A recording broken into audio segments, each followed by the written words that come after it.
In a world ruled by a rigid hierarchy, Omegas are taught to submit. Sebastian, Seb, Rune has never followed orders. On the outside, Seb appears unremarkable, a quiet, low-ranking Omega who keeps to himself. But beneath that calm exterior lies a fierce, unbroken will. He has spent years building a careful life of independence, hiding his true strength behind a mask of compliance. No alpha has ever managed to control him, and none ever will. Enter Luca Sifrin, arrogant, powerful, and every inch the dominant alpha. He's used to Omegas yielding to his presence. When he first meets Seb, he expects submission on instinct. Instead, he gets a wall of cold defiance that both infuriates and fascinates him.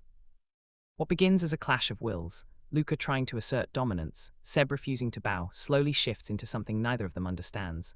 Luca finds himself drawn not to Seb's scent or his heat, but to his courage. Seb, in turn, begins to see cracks in the alpha's cold pride, glimpses of loneliness, loyalty, and a desperate need to protect. Tensions mount when Seb's heat draws near. In this world, an unbonded Omega in heat is considered fair game, but Seb refuses to be claimed, and Luca, to his own shock, refuses to take what isn't given freely. As society pressures them to conform, Luca to claim, Seb to submit, the two are forced into an impossible position. Luca must unlearn everything he was taught about power. Seb must confront the terrifying truth that letting someone in doesn't mean losing himself. But when a past threat resurfaces and Seb's freedom is truly at risk, Luca will have to prove that his love isn't controlled, and Seb will have to decide, is a bond forged in choice stronger than one demanded by nature? Chapter 1: The Mask of Silence. Seb. The alarm didn't wake him, he was already awake. Sebastian Rune opened his eyes in the dark, as he did every morning, and lay perfectly still for exactly 30 seconds. Listening, the old pipes groaned in the walls, a neighbor coughed 3 floors down. Somewhere outside, a truck rumbled past, carrying goods to the market district. No footsteps in the hall, no scent of strange alphas, no danger. He exhaled and swung his legs over the side of the narrow bed. The apartment was small, one room really, with a curtain separating the sleeping area from a tiny kitchenette. The bathroom was a closet with a showerhead, but the lock on the door was new, and the windows faced an alley no one bothered to watch. Seb had chosen it for those reasons and those reasons alone. He moved quietly, a habit worn smooth as river stone. The floorboards knew exactly where to avoid. The kettle, when he filled it, made no clink against the sink. Even his footsteps seemed to apologize for existing. Invisible, he reminded himself, be invisible. By the time the eastern sky shifted from black to bruised purple, Seb had already completed his morning ritual. Cold rinse, teeth brushed, hair tied back. He stood before the small mirror nailed to the wall and studied his own reflection with clinical detachment. Plain face, unremarkable brown eyes, hair the color of wet earth. He was neither handsome nor ugly, tall nor short. His body was lean, not the soft vulnerability society expected of Omegas, but not the intimidating muscle of an alpha either. He had designed himself to be forgettable. The suppressant sat in a plain glass bottle by the sink. He shook 2 pills into his palm and swallowed them dry. Immediately, the familiar numbness settled over his scent gland. The subtle honeywood smoke fragrance that marked him as Omega dimmed to nothing. To any alpha within 10 feet, he would smell like stale air and old paper. Safe, he told himself, safe and plain and nothing. The administrative hub rose from the center of the city like a grey tombstone. Seb joined the river of workers flowing through its iron gates, head down, shoulders curved. He wore the standard uniform, navy jacket, grey trousers, no accessories, and carried a leather satchel worn soft with age. Rune. He paused at the security desk.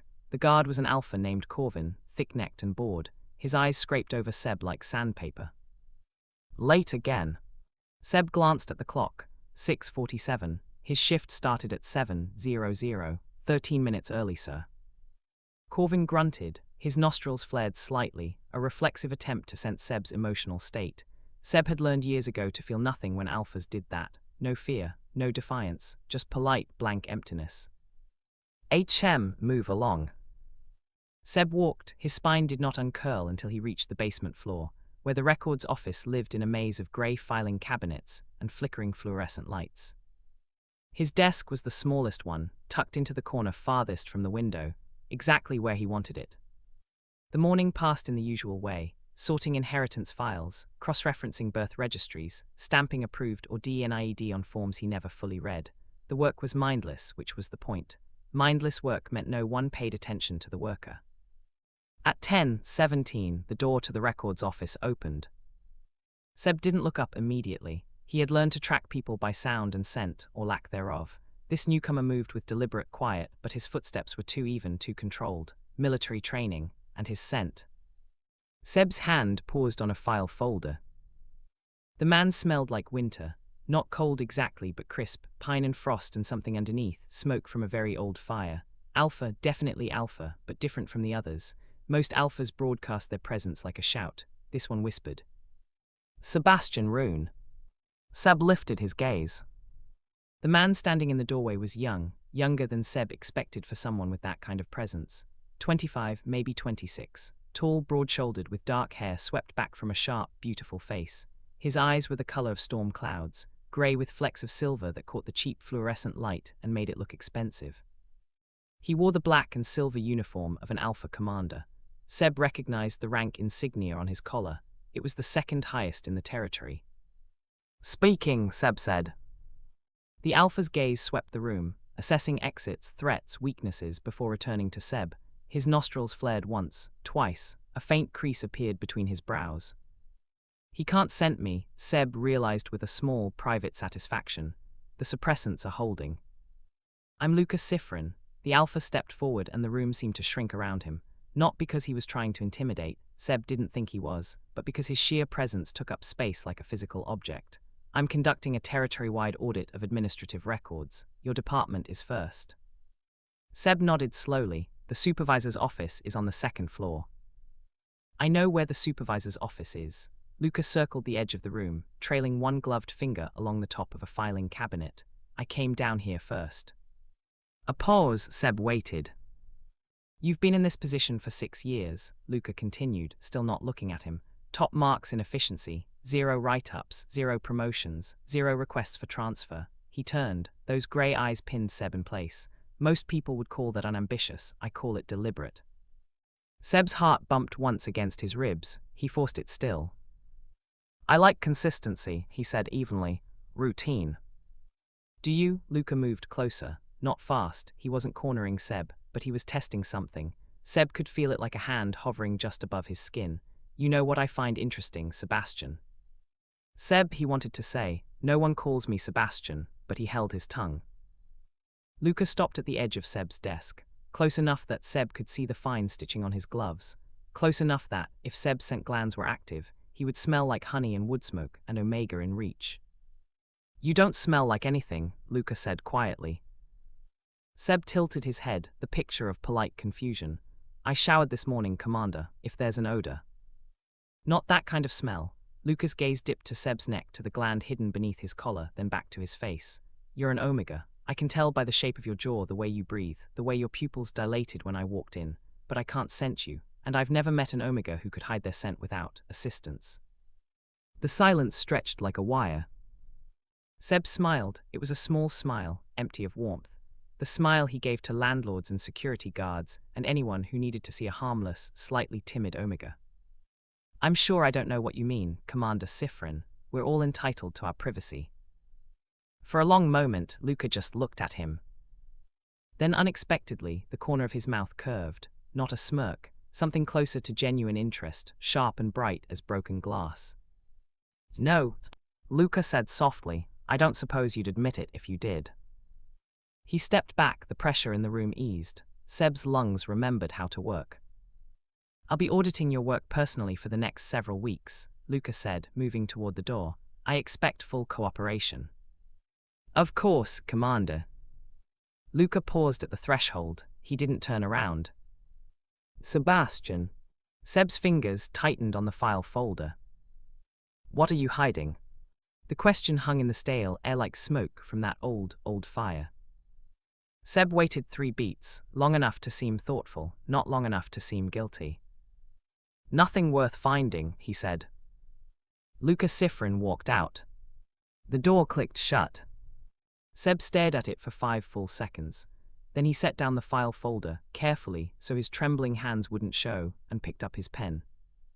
Invisible, he reminded himself again, but the word felt hollow now. Because Luca Sifrin had looked at him, really looked, and for the first time in 6 years, Sebastian Rune was afraid someone might actually see. Chapter 2: The Wolf in Silk. Luca. The Omega was lying. Luca felt it in his bones before he reached the stairwell, that primal, undeniable knowing that had kept his ancestors alive through wars and famines and the collapse of the old world. Something was wrong with Sebastian Rune. Something was hidden. And Luca, despite every rational instinct screaming at him to walk away, wanted to know what. He climbed the stairs to the second floor two at a time, his boots striking the concrete with precision. The administrative hub smelled like dust and desperation, and the faint chemical tang of cheap cleaning supplies. Beneath it all, the ever-present undertone of alphas marking territory, omegas suppressing fear, betas pretending not to notice. Luca hated this building. He hated the way it swallowed people whole and filed them away like dead leaves. But his father had assigned him this audit as a punishment. Learn how the lower classes live, Luca. Maybe you'll appreciate what you have. And Luca had learned, long ago, when to fight and when to endure. The supervisor's office was a glass box at the end of a grey corridor. Inside sat a beta woman named Harris, 50-ish, with pinched features and the weary air of someone who had seen too many alphas throw their weight around. Commander Sifrin. She rose as he entered, her posture stiff but not afraid. Betas were useful that way, they neither submitted nor challenged. They simply existed, observing the dance of alphas and omegas with something between amusement and exhaustion. We weren't told you'd be starting today. I'm not a man who announces himself in advance. Luca took the seat across from her desk without waiting for an invitation. He crossed one ankle over his knee, deliberately casual, and watched her reaction. I've already begun my preliminary review. The basement records office. A man named Sebastian Rune. Harris blinked, something flickered across her face. Too fast to name, but Luca's hindbrain registered it anyway. Protectiveness. Seb has been with us for 6 years. He's one of our most reliable employees. Seb, Luca repeated, rolling the nickname across his tongue. Not Sebastian. He prefers Seb. Harris's chin lifted a fraction. Is there a problem, Commander? Seb has never been late, never missed a deadline, never had a single complaint filed against him. By any measure, he's a model worker. Too model, Luca thought. No one is that clean without something to hide. Aloud he said, I'm sure he is. I'll need access to his personnel file, and his work records for the past 3 years. Harris hesitated, just a heartbeat, but Luca noticed. Of course, she said finally. I'll have them sent to your temporary office by end of day. Thank you, Luca rose. He didn't bow, he never bowed, but he inclined his head a fraction, which was as close to respect as he gave anyone below his rank. One more thing. Harris waited. The Omega in the basement, does he have a bond mark? The question hung in the stale air. Harris's expression shuttered closed like a storm window. Commander Sifrin, that is not appropriate. It's a simple question. Luca kept his voice mild. Is he bonded or not? No, Harris said tightly. He is not, and I would remind you that unbonded omegas are protected under the territorial accords. He is not required to accept any alpha's attention, yours included. Luca smiled. It was not a kind smile. I'm not interested in attention, Supervisor. I'm interested in the truth. He walked to the door, then paused. Send the files, and Supervisor. Harris looked up. Don't warn him I'm coming again. He left before she could answer. The temporary office they'd given him was a converted supply closet on the 4th floor. It had a desk, a chair, a window that faced a brick wall, and a lingering smell of old coffee. Luca didn't mind. He'd slept in ditches during his military training. Luxury was a matter of perspective. He sat down, pulled out a leather notebook, and wrote 3 words.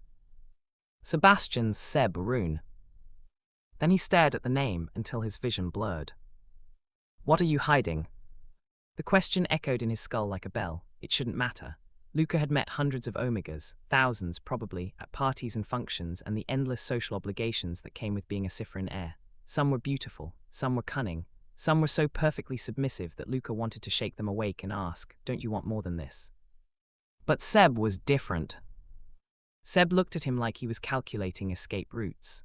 Like Luca was a predator to be managed, not feared. Like the thought of submitting to anyone, alpha or god or emperor, had never once crossed his mind. And Luca, who had spent his entire life being bowed to, did not know what to do with that. The files arrived at 4:37 p.m. Luca read them twice. Sebastian Rune, age 24, unbonded, no living family, no medical records beyond routine suppressant prescriptions, no social media presence, no photographs in any database except his work ID, no history of heat partners, no alpha registry inquiries, no nothing. He was a ghost with a desk job. Luca set the files down and pinched the bridge of his nose. His father's voice echoed in his memory. Weak omegas are easy, Luca. They fold. The strong ones are dangerous. They wait. He didn't believe Seb was weak. He hadn't believed it for a single second, from the moment he'd walked into that basement and seen those flat, watchful eyes. But dangerous, Seb was thin and small and smelled like nothing. His hands were soft, Clark's hands, not fighters. He moved like someone who had spent years trying not to be noticed. That's exactly why he's dangerous, Luca thought. He's learned to disappear. His communicator buzzed. He glanced at the screen. Dinner with father, 8 p.m., don't be late. Luca's jaw tightened. He typed back a single word, fine. Then he closed the files, locked them in the desk drawer, and sat in the dim light of the supply closet, thinking about grey eyes and a smile that meant nothing. The Sifrin estate sprawled across the eastern hills like a sleeping beast. Luca drove through the iron gates at 7:52 p.m., 8 minutes early, because being late would be another failure, and he was already drowning in them. The house, if you could call a 60-room mansion a house, glowed with warm light. Servants moved through the halls in silent waves, beaters and a few carefully managed omegas, all of them trained to be invisible. Luca's mother had designed it that way. If you don't see the help, you don't have to feel guilty about them. His father waited in the east dining room, a long, narrow space lined with portraits of dead Sifrin alphas. Alastair Sifrin was 62, broad-shouldered even in age, with Luca's same grey eyes and none of Luca's restraint. You're late, Alastair said. I'm 8 minutes early. You're not early enough, Alastair gestured to the chair across from him. Sit, eat, you look thin. Luca sat. A servant appeared instantly, pouring wine into a crystal glass. Luca didn't touch it. The audit, Alastair said between bites of rare steak. How is it progressing? Slowly, the records are disorganized. Most of the employees are incompetent. Most. Luca's fork paused over his plate. One of them is competent, possibly too competent. His father looked up. Those grey eyes, Luca's eyes, but colder, studied him with uncomfortable intensity. An omega. Luca didn't flinch. How did you know? The way you said competent. You don't praise betas, you tolerate them. And you don't notice alphas at all unless they're challenging you. Alastair set down his fork. So, an omega worth remembering, is she beautiful? Luca said flatly, and I didn't say he was worth remembering, I said he was competent. Alastair's eyebrows rose. A smile tugged at the corner of his mouth, not kind, not cruel, but assessing. A male omega, even rarer, what's his name? Luca considered lying, decided against it. His father had resources that made lying pointless. Sebastian Rune works in basement records. Rune, Alastair's eyes narrowed. Any relation to the Rune family from the Southern Territory? No living family, no connections, he's a blank slate. A blank slate omega, Alastair murmured. He picked up his wine glass, swirling the dark liquid. How interesting, and how convenient. Luca's spine went rigid. Father. I'm not suggesting anything. Alastair took a slow sip. But you're 27, Luca, unbonded, no heirs. The council is growing restless. If you found an unconnected omega, someone with no family to negotiate terms, no alliances to complicate, it would be efficient. Luca bit out. And I'm not finding anyone. I'm conducting an audit. Of course, Alastair smiled. It didn't reach his eyes. But if you happen to notice the omega's heat schedule, and if you happen to be nearby when it arrived, and if you happen to offer him the protection of a bonding bite, well, these things happen, don't they? Luca pushed back from the table. His chair scraped against the marble floor like a warning shot. I'm not going to trap an omega into bonding with me because it's efficient. Alastair's smile vanished. The temperature in the room dropped 10 degrees. Sit down. Luca didn't move. For a long moment, father and son stared at each other across the candlelit table. Two alphas, two sets of grey eyes, two wills grinding against each other like tectonic plates. Then Alastair looked away first, just a fraction, just enough, and Luca felt something sick and victorious curl in his chest. I'm not hungry, Luca said. Thank you for dinner. He walked out before his father could respond. The drive back to his city apartment took 40 minutes. Luca spent them in silence, gripping the steering wheel until his knuckles ached. You could take him, his father's voice whispered in his head. He's an unbonded Omega. No family, no protectors. He's practically begging for an alpha to claim him.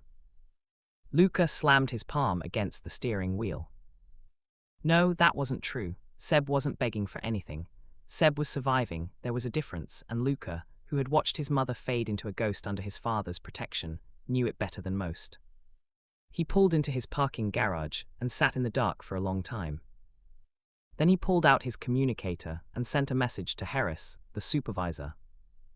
Tomorrow, 8 a.m., I'll be reviewing Seb Rune's current workload in person. Please inform him. He almost added, tell him not to be afraid. He deleted it. Because Seb Rune wasn't afraid of him, that was the problem. That was also, Luca realized with a jolt he didn't want to name, exactly what drew him in. Chapter 3, The First Refusal. Seb didn't sleep. He lay in the dark of his narrow apartment, staring at the water stain on the ceiling that looked vaguely like a bird with broken wings, and replayed every second of the encounter with Commander Luca Sifrin. What are you hiding? The question had burrowed under his skin like a splinter. Every time he closed his eyes, he saw those grey eyes, not cold, not cruel, but sharp, scalpel sharp, the kind of sharp that peeled back layers a person didn't even know they had. Nothing worth finding, he'd said. It was the wrong answer. He knew it the moment the words left his mouth. A truly forgettable Omega would have stammered, looked at the floor, said something empty like I don't understand, sir. A truly forgettable Omega wouldn't have met Luca's gaze at all. But Seb had looked, and Luca had noticed. Stupid, he told himself for the 100th time. Stupid, stupid, stupid. He rolled onto his side and pressed his face into the thin pillow. The suppressants were still working. He couldn't scent himself, couldn't scent anyone else, but phantom memories of Lucas Winterpine smoke fragrance drifted through his mind. It had been subtle, controlled, nothing like the brutish chemical stench of alphas who wore their dominance like cudgels. That was what made Luca dangerous. Not his rank, not his strength, his restraint. A restrained alpha was a thinking alpha, and a thinking alpha was the only kind that could unravel everything Seb had spent 6 years building. He arrived at work at 6:52 a.m., 8 minutes earlier than usual, because being predictable was a form of armor. The basement records office was empty. The fluorescent lights hummed their familiar, headache-inducing song. Seb hung his satchel on the back of his chair, sat down, and pulled out the first file of the day, a property dispute between 2 beta families in the Western District. He was 3 pages in when the door opened. He didn't look up, he didn't need to. The air changed, denser, sharper, the faintest whisper of pine and smoke. Luca. Good morning, Sebastian. Seb turned a page. Commander Sifrin, you're early. I don't sleep much. Neither do I. A pause. Seb could feel Luca's gaze on the top of his head, heavy as a hand. May I? Luca asked. Seb looked up. Luca stood by the chair beside Seb's desk, one hand resting on its back, waiting, not sitting until given permission. That was new. Alphas never asked, they took. Seb gestured to the chair. It's not comfortable. Luca sat. He was wearing the same black uniform, but the collar was unbuttoned now, just one button, just enough to show the hollow of his throat. His dark hair was slightly damp, as if he'd recently showered. His jaw was clean-shaven. He looked tired, Seb realized, not the performative exhaustion of someone seeking sympathy.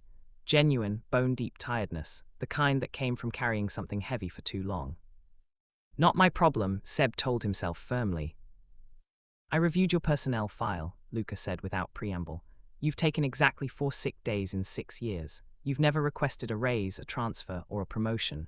You eat lunch alone at your desk every day. You don't socialize with coworkers. You don't attend office functions. Seb kept his expression neutral. I prefer solitude. Or you're hiding. The word hung in the air between them. Seb set down his pen. Commander, with respect, I'm not sure what you're looking for. I come to work. I do my job. I go home. There's no conspiracy. No scandal. I'm simply a quiet person who values routine. Luca leaned back in the chair. It creaked under his weight. Do you know what I see when I look at you?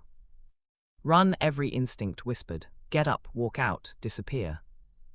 Seb stayed exactly where he was. I'm sure you'll tell me. I see someone who has trained himself to be invisible.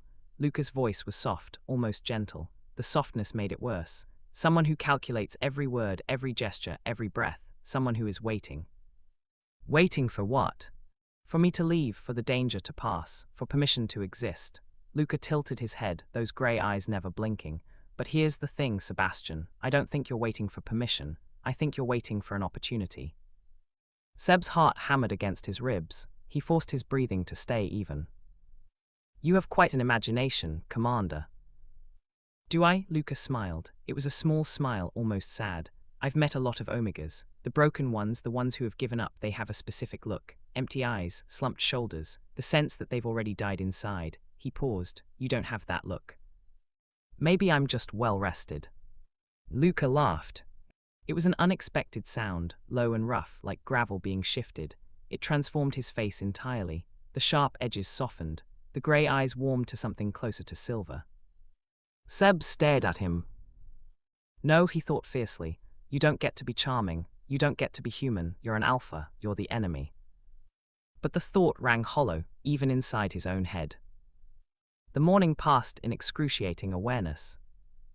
Luca didn't leave. He pulled a stack of files from his own satchel, actual audit documents, Seb noted with reluctant respect, and worked in silence beside Seb's desk. Their shoulders were 3 feet apart. The only sounds were turning pages, the scratch of pens, and the ever-present hum of the lights. Seb found himself hyper-aware of every small movement Luca made, the way he tapped his finger against the page when thinking, the way he pushed his hair back from his forehead when frustrated, the way his scent, still subtle, still controlled, shifted faintly when he concentrated, becoming warmer, almost like wood smoke from a hearth instead of a forest fire. Stop noticing, Seb commanded himself. Stop. At 11:23, the door opened again. A beta messenger, a young man with a red cap and a harried expression, hurried in. Commander Sifrin, urgent message from the eastern sector. Luca took the folded paper, read it, and went very still. Seb watched the color drain from his face, then rush back. Luca's jaw tightened. His hands, resting on the arm of the chair, curled into fists.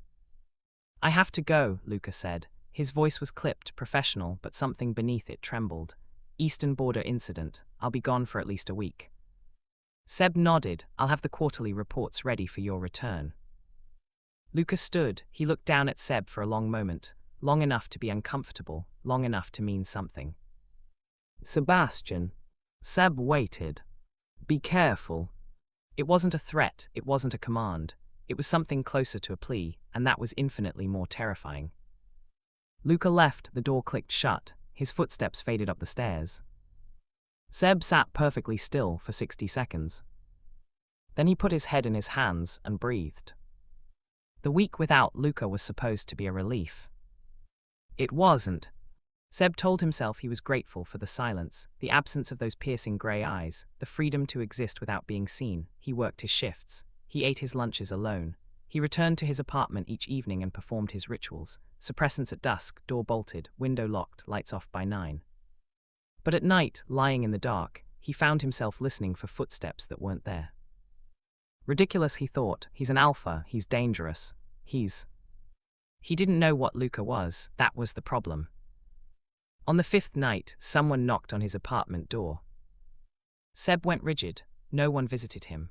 No one knew where he lived except his landlord, and the landlord only knocked when rent was late. He crept to the door, pressed his eye to the peephole, and froze. A woman stood in the hallway. She was young, maybe 30, with dark skin and close-cropped hair and the lean, watchful posture of someone who had seen violence. She wore civilian clothes, but Seb recognized the boots. Military issue. He didn't open the door. I know you're in there, the woman said quietly. I'm not here to hurt you. Commander Sifrin sent me. Seb's blood turned to ice. Open the door, Seb, or I can wait out here all night. Your choice. He opened it, just a crack, just enough to see the woman's face. She smiled. It wasn't unkind. I'm Captain Sloane Vance, Luca's second in command. She held up a small package wrapped in brown paper. He asked me to deliver this, said it was important. Seb didn't reach for the package. Why? Sloane shrugged. He didn't explain. He rarely does. She set the package on the floor, then stepped back, hands raised in a gesture of harmlessness. For what it's worth, I've known Luca for 12 years. I've never seen him look at anyone the way he looks at your file. My file. Your work ID photo. He's been carrying it around like a prayer card. Sloane's smile faded. Be careful with him, Omega. He's not like the others. That's both a warning and a promise. She left before Seb could respond. He stood in the doorway for a long time, staring at the package on the floor. Then he picked it up, closed the door, bolted it, and carried it to his bed like it might explode. The package contained two things. First, a small glass vial of suppressants. Not the cheap government-issued kind Seb used, the ones that left him feeling numb and hollow. These were different. The label was written in a language he didn't recognize, but the instructions were clear. 1 dose lasts 7 days, no side effects. No scent suppression, only heat suppression. No scent suppression. That meant he could take these and still smell like himself, but without the vulnerability of heat. He stared at the vial for a full minute. How did Luca know? How did he know that Seb hated the numbness, hated the way suppressants stole not just his scent but his sense of self? How did he know that Seb dreamed, literally dreamed, of waking up and smelling like his own skin again? The second item was a note, written in sharp, precise handwriting. Sebastian, I don't know what you're running from. I don't know why you've erased yourself, but I know you're not weak, and I know you deserve to exist without disappearing. Take these or don't, it's your choice. Everything is your choice. I'll be back in 2 days. LC. P.S. You smell like honey and wood smoke. I noticed the first time I met you. The suppressants you're using are poison. These aren't. Seb read the note 4 times. Then he set it down, uncorked the vial, and swallowed one of the new pills. The effect was immediate, not painful, but unsettling. For 6 years he had lived behind a wall of chemical numbness. Now the wall crumbled. His senses bloomed open like flowers after rain. He could smell the dust on his windowsill, the faint trace of rain from last week, the lingering ghost of his own scent. Honey, wood smoke, and beneath it something else, something warmer, something alive. He pressed his hand to his own throat, feeling the gland pulse softly beneath his fingers. I exist, he thought, I still exist. And then, because he couldn't help himself. Luca noticed. Chapter 4, The Unspoken Thing. Seb with brief Luca section. The new suppressants changed everything. Seb woke on the 6th morning feeling like a different person, not because the pills had altered him, but because they had unaltered him. The fog was gone. The dull, chemical numbness that had pressed against his thoughts for 6 years had lifted like a curtain, and beneath it, he was still himself. He stood in front of the mirror for a long time, pressing his fingers to his throat, breathing in his own scent. Honey and wood smoke, warm and quiet in his. He had forgotten what it felt like to smell like a person instead of a ghost. You deserve to exist without disappearing. Luca's words echoed in his head. Seb didn't know if he believed them. But standing there in the grey morning light, smelling himself for the first time in 6 years, he wanted to believe. He went to work without the old suppressants, for the first time since he was 18. The basement records office felt different now. Smaller, more alive. Seb could scent everything, the paper dust, the faint oil from the filing cabinets, the lingering traces of other workers who had passed through. And beneath it all, faint but unmistakable, Lucas Winterpine smoke, clinging to the chair where he had sat. Seb sat at his desk and tried not to breathe too deeply. He failed. Luca returned on the 8th day. Seb knew he was coming before the door opened. The scent hit him first, crisp and cold and somehow relieved, as if Luca had been holding his breath for a week and had only just started exhaling. Then the door opened and Luca walked in. He looked different, rougher. His jaw was shadowed with stubble, and there was a fresh cut above his left eyebrow, held together with medical tape. His uniform was clean but rumpled, as if he'd slept in it. His eyes found Seb immediately, and something in them softened. You're not wearing the old suppressants, Luca said. No greeting, no preamble, just that. Seb's hand tightened on his pen. You noticed. I notice everything about you. The words hung in the air, heavy and dangerous. Seb forced himself to meet Luca's gaze. The ones you sent, Seb said carefully. They work, thank you. Luca nodded. He walked to the chair beside Seb's desk, the same chair, the same spot, and sat down heavily, not gracefully. He looked exhausted in a way that went beyond physical. The border incident, Seb heard himself say. Was it bad? Luca's jaw tightened. A pack of rogue alphas attacked a settlement. 3 Omegas were taken before we arrived. He paused. we got 2 of them back. The unspoken hung between them. One was not recovered, one is likely dead.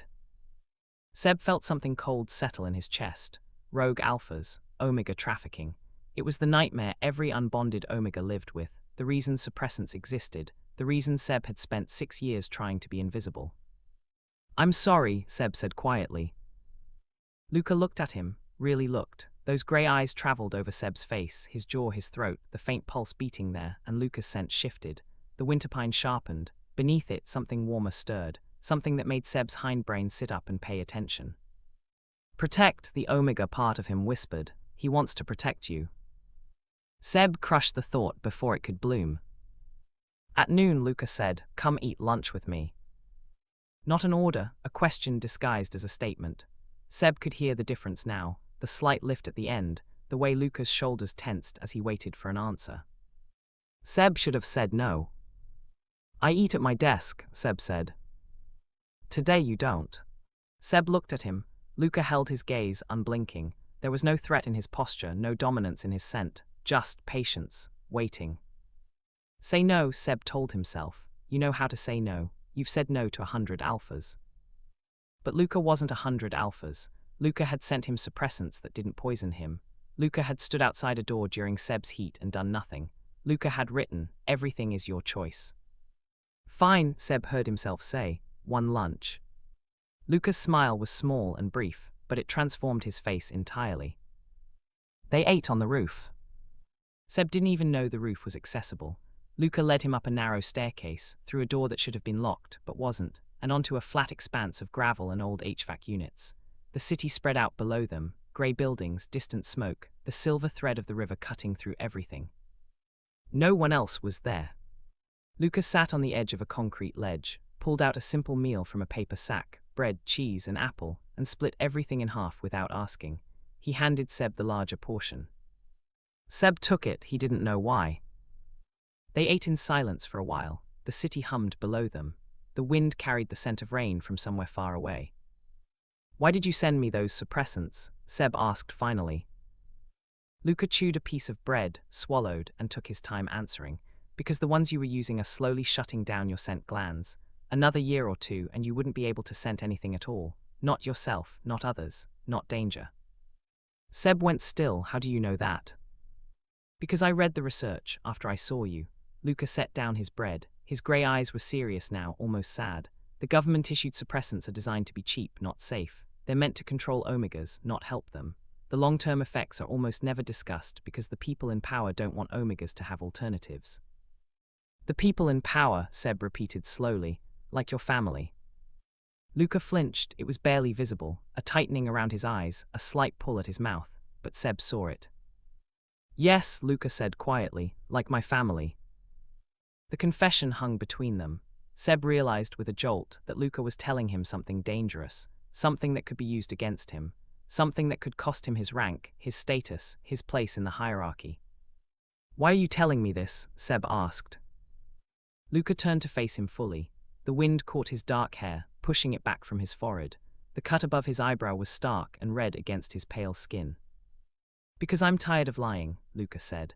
I'm tired of pretending that the way alphas treat Omegas is right. I'm tired of watching people like you disappear, because the world tells you that's the only way to survive. He paused. And I'm tired of you looking at me like I'm just another predator waiting to take.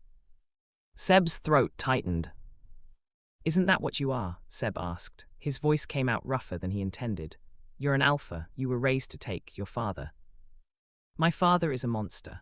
Luca's voice was flat, cold, final. He broke my mother so thoroughly that she doesn't remember her own name. He spent my entire life trying to break me too.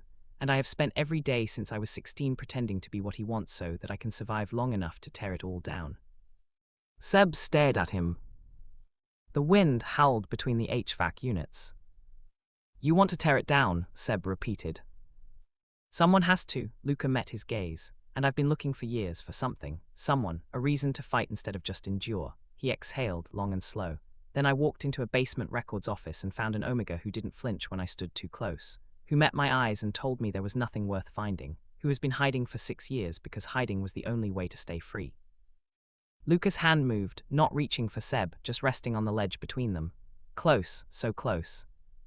I don't want to take anything from you, Sebastian, Luca said. I want to give you the chance to stop hiding. Seb didn't answer. He couldn't. His mind was a storm of noise and fear and something else, something that felt terrifyingly like hope. He had spent so long building walls, so long convincing himself that alphas were all the same, that trust was a trap, that the only safe thing was to be invisible and alone. But Luca sat beside him on a gravel rooftop, smelling like winter and exhaustion, offering him something Seb had never been offered before. Joyce, I don't trust you, Seb said finally. Luca nodded. I know.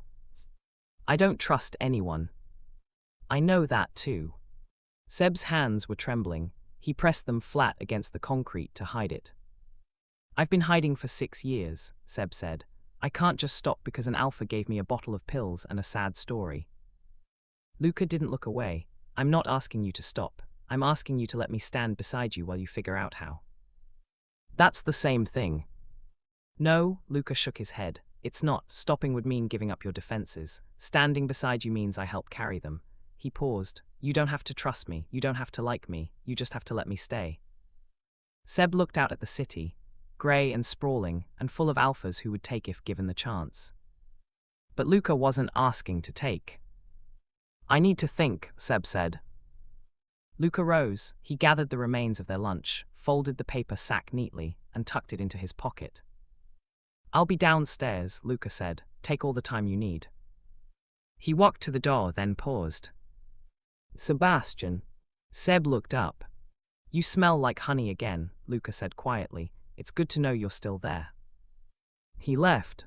Seb sat on the rooftop for a long time, alone with the wind and the city and the terrifying possibility that maybe, just maybe, he had been wrong about alphas.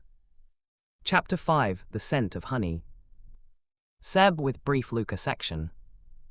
Seb didn't sleep again that night. But for once, it wasn't fear that kept him awake. He lay in his narrow bed, the window cracked open to let in the cool night air, and breathed. Himself, his own scent, warm and sweet and alive. The new suppressants hummed through his bloodstream, quieting the heat without irrising him. And beneath his own honeyed smell, clinging to his clothes and his hair and the inside of his nostrils, Luca. Winter pine, old smoke, something underneath that Seb couldn't name, something like cedar, like leather, like the moment before lightning strikes. You smell like honey again. Seb pressed his face into his pillow and made a sound that was almost a groan. This is dangerous, he told himself. He's an alpha, he's a Cyphrin. His father is probably plotting how to use you as breeding stock. But the voice in his head sounded weak, tired, like an argument he'd been having for so long that even he didn't believe it anymore. Luca had stood outside a door during Seb's heat and done nothing. Luca had sent him suppressants that didn't poison him. Luca had split his lunch in half and given Seb the larger portion. Luca had said, I don't want to take anything from you. Luca had looked at him like he was a person, not a possession. Seb closed his eyes. When he finally slept, he dreamed of grey eyes and winter forests. The next morning, Seb arrived at work to find a folded piece of paper on his desk. He unfolded it carefully, as if it might bite. Come to the roof at noon, only if you want to. LC. Seb stared at the note for a long time. Then he tucked it into his pocket, sat down, and pulled out the first file of the day. At 11:55, he stood up. At 11:58, he climbed the stairs to the roof. Luca was already there, sitting on the same concrete ledge, looking out at the city. He had changed out of his uniform into civilian clothes, dark grey sweater, black trousers, boots that had seen better days. Without the insignia and the sharp lines, he looked younger, softer. Less like a commander, more like a man. He turned when Seb stepped through the door, that small smile again, brief, almost shy. You came. You said only if I wanted to. And you wanted to. Seb didn't confirm or deny. He walked to the ledge and sat down, leaving a careful 2 feet of space between them. Not running, not closing the gap, something in between. Luca didn't move closer. He reached into a canvas bag beside him and pulled out 2 containers. I brought food again, Luca said. Nothing fancy, just, I noticed you didn't eat much yesterday. Seb's throat tightened. You were watching me eat. I was watching you not eat. Luca held out one of the containers. It's soup from a place near my apartment. They make it fresh every morning. Seb took the container. The warmth seeped through the cardboard into his palms. He opened the lid and smelled carrots, herbs, something rich and savory. His stomach growled audibly. Luca didn't comment. He just opened his own container and began to eat. They sat in silence, side by side, watching the city move below them. The border incident, Seb said after a while. The Omegas who were taken, what happens to them now? Luca's jaw tightened. The two we recovered are in a government facility. Medical care, counseling, then they'll be reassigned. Reassigned? Seb's voice was flat. You mean they'll be bonded to alphas the council chooses? Luca didn't deny it, that's the protocol. And the Omega who wasn't recovered. A long pause, the wind picked up, carrying the distant sound of traffic. We are still searching, Luca said, but the trail is cold. Rogue alphas know how to disappear. Seb set down his soup. He wasn't hungry anymore. I knew an Omega once, Seb said slowly. The words felt like stones in his mouth. He hadn't spoken about this to anyone, ever. She was older than me, 17 when I was 14. She used to sneak me extra food when the caretakers weren't looking. Luca went very still. He didn't interrupt. She was bonded to an alpha when she turned 18, an older one, wealthy. Seb's voice dropped. 6 months later she was dead. They said it was an accident, but I saw her the week before. The bite mark on her neck was infected. The skin around it was black. The silence that followed was absolute. Luca's hands had curled into fists on his knees. His scent had shifted, the winter pine sharpening into something colder, something that smelled like barely contained rage. What was his name? Luca asked. It doesn't matter, he's still alive, still wealthy, still bonded to another Omega now. Seb looked out at the city. That's why I hide. That's why I take suppressants that poison me. That's why I don't let anyone close. He turned to face Luca. That's why I should walk away from you right now and never look back. Luca met his gaze. Those grey eyes were bright, not with pity, but with a furious, helpless sorrow. You're right, Luca said quietly. You probably should. Then why are you still sitting there? Because I'm selfish. Luca's voice cracked on the last word. Because I've spent my whole life watching monsters destroy good people, and I've never been able to stop it. Because you're the first person who's ever looked at me like I might be something other than my name. He reached out slowly, giving Seb every chance to pull away, and brushed his fingertips against Seb's wrist. Just a touch, barely there. And because, Luca whispered, when I'm sitting next to you, I don't feel like a monster. Seb's heart stuttered. He should pull away. He should stand up, walk out, lock the door to the roof, and never come back. Instead, he turned his hand over, palm up, an offering. Luca's breath caught. He didn't take Seb's hand. He just rested his own hand beside it, palm down, so that their fingers were aligned but not touching, close enough to feel the warmth radiating between them. Tell me about her, Luca said, the Omega who fed you. Seb closed his eyes. And for the first time in 10 years, he talked. Her name was Myra. She had dark curly hair and a laugh that filled whatever room she was in. She dreamed of being a painter, but Omegas weren't allowed to study art, so she painted in secret on scraps of paper. She gave Seb a painting once, a bird with golden wings flying out of a cage. Seb had kept it for years, hidden in the lining of his suitcase. He didn't know if it was still there. She would have hated what I've become, Seb said quietly, hiding, pretending to be small, letting the world erase me. Luca shook his head. She would have understood. You don't know that. I know that surviving isn't the same as giving up. Luca's hand shifted, his pinky brushing against Seb's. You're still here, you're still fighting, you're still you. Seb looked down at their hands, barely touching, a connection so fragile it could break with a single breath. I don't know who I am anymore, Seb admitted. Then we'll figure it out together. The words hung in the air, soft and dangerous and achingly tender. Seb didn't say yes. But he didn't say no. They stayed on the roof until the sun began to set, painting the city in shades of orange and gold. They talked about small things, Luca's favorite books, old mysteries, the kind with no alphas or omegas or hierarchies, Seb's secret talent he could knit, a skill left over from his orphanage days. They didn't touch again, but the space between them felt smaller. When the air grew cold, Luca stood up. I should get back, he said. There's a council meeting tonight. My father will be there. Seb rose as well. Will you be safe? The question seemed to surprise Luca. He blinked, then smiled, a real smile, not the brief one from before. It reached his eyes. No one's asked me that in years. Will's you? Luca shrugged. Safe is relative, but I'll be careful. He walked to the door, then paused. Sebastian. Seb waited. I meant what I said. Luca's voice was low, earnest. We'll figure it out together, if you want. Seb's chest ached. Go to your meeting, Seb said. We'll talk tomorrow. Luca nodded. He stepped through the door. Luca. Luca turned. Thank you, Seb said, for the suppressants, for the soup, for he gestured vaguely at everything. This. Luca's smile softened. Thank you for letting me stay. He left. Seb stood on the roof alone, watching the last light fade from the sky. He smelled like honey and wood smoke. He felt like someone who might, eventually, be whole. For the first time in years, that didn't feel impossible. Chapter 6: The Council's Eye. Seb and Luca alternating. Part 1. Seb. 3 days passed.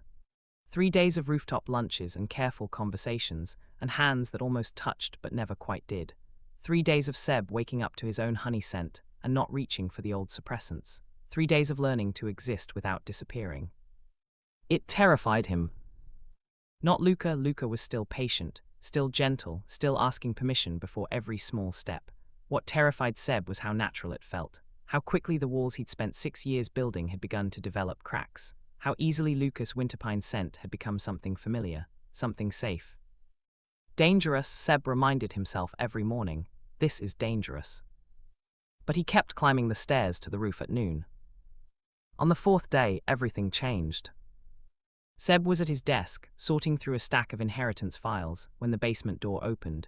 He expected Luca's quiet footsteps, the soft rustle of his clothing, the familiar pine smoke scent.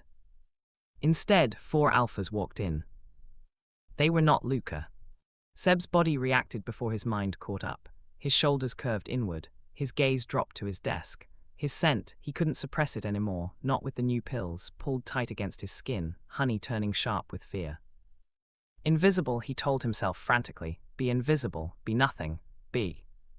Sebastian Rune. The voice was cold, familiar. Seb looked up against his will. Alastair Sifrin stood in the doorway. Luca's father was taller than Seb remembered from the society pages, broad-shouldered, silver-haired, with the same grey eyes as his son. But where Luca's eyes held warmth buried beneath ice, Alastair's held nothing at all. They were the eyes of a man who had never been told no. Behind him stood 3 younger alphas, bodyguards or enforcers, Seb couldn't tell. Their scents were aggressive, cheap cologne masking the chemical reek of dominance. Seb's hands trembled under his desk. Commander Sifrin, Seb said, forcing his voice to stay even. I wasn't told to expect a visit. Alastair smiled. It didn't reach his eyes. I'm not a man who announces himself in advance. He stepped into the room, and the 3 alphas fanned out behind him. Blocking the door, I've heard interesting things about you, Sebastian. My son speaks highly of your work. Your son hasn't spoken to me about anything except lunch, Seb thought, but he said, I'm honored. Are you? Alastair stopped on the other side of Seb's desk, close enough that Seb could smell the whiskey on his breath. I've also heard you've been taking meals with him, private meals, on the roof. Seb's blood turned to ice. How does he know? Alastair's smile widened, as if he could read the thought on Seb's face.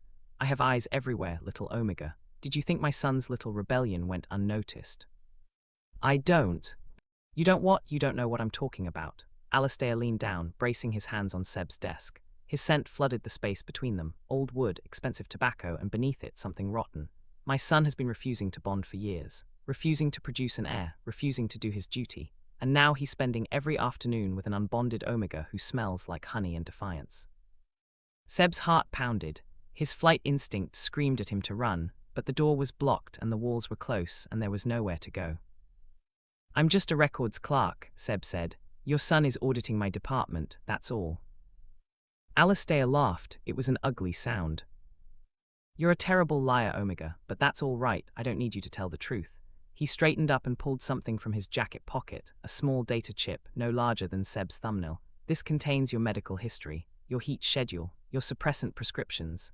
Everything I need to petition the council for a bonding assignment. Seb's vision tunneled. Bonding assignment, an Omega with no family, no protector, no wealth. They could be assigned to an Alpha of the council's choosing. It was legal. It was horrifying. And Seb had spent 6 years trying to stay beneath the notice of anyone who might use that law against him. "What do you want?" Seb whispered.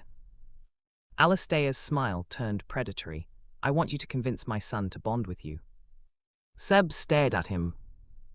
"I'm sorry," Seb said slowly. "You want me to convince Luca to bond with me?" "Voluntarily," Alistair said. "If Luca bonds with you, chooses you publicly with ceremony and witnesses, the council will stop pressuring him to marry into another powerful family. He'll have his heir, I'll have my legacy, and you'll have protection." He tapped the data chip against his palm.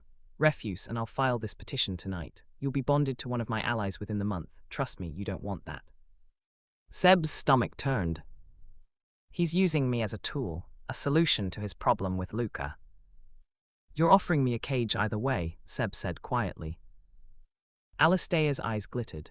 "Yes, but one cage comes with my son. The other comes with a man who broke his last Omega in 6 months. Myra's face flashed through Seb's mind. Her laugh, her paintings, the black infection spreading around her bonding bite. This is what Luca meant, Seb realized. This is the monster he's been fighting. "I'll need to think about it," Seb said. Alistair shook his head. "You have until the end of the week, Friday, midnight." He placed the data chip on Seb's desk. "That's not a request, little Omega, that's an order." He turned and walked toward the door. His 3 alphas followed. At the threshold, Alistair paused. "Oh, and Sebastian, if you tell my son about this conversation, if you try to warn him, I'll file the petition that same hour, and I'll make sure Luca knows it was your choice that brought the council down on both of you." The door closed. Seb sat in the silence, staring at the data chip. His hands were shaking so badly he couldn't make them stop. Part 2. Luca. Luca knew something was wrong the moment he walked into the basement. The air was wrong, too still, too cold, and underneath the familiar scent of paper and dust there was something else. Fear, sharp and acrid, Omega fear. His hindbrain roared, protect, find, fight. He found Seb at his desk, pale as paper, staring at a small black chip like it might explode. His hands were pressed flat against his thighs, deliberately still, deliberately controlled, but his scent told the truth. Honey gone sour, wood smoke choked with terror.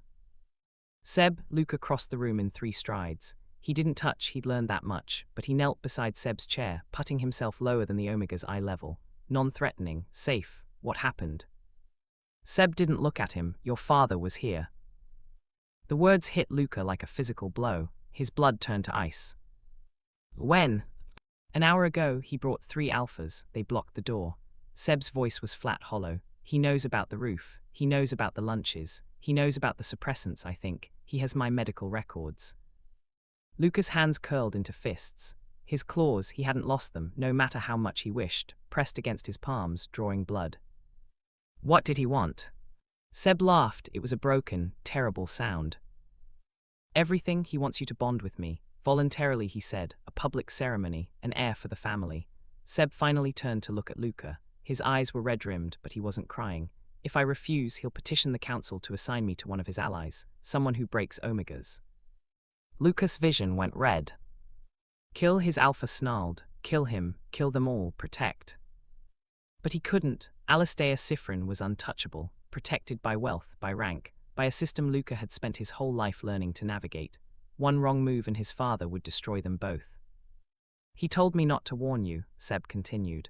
"He said if I told you, he'd file the petition immediately, so I'm not telling you. You're hearing this from someone else." Luca's heart cracked. Even now, shattered and terrified and cornered, Seb was trying to protect him. "I won't let him do this," Luca said. His voice came out rougher than he intended. "I won't let him touch you." "You can't stop him," Seb's voice broke. "He's too powerful. The council is his. The law is his. You're his son. He owns everything."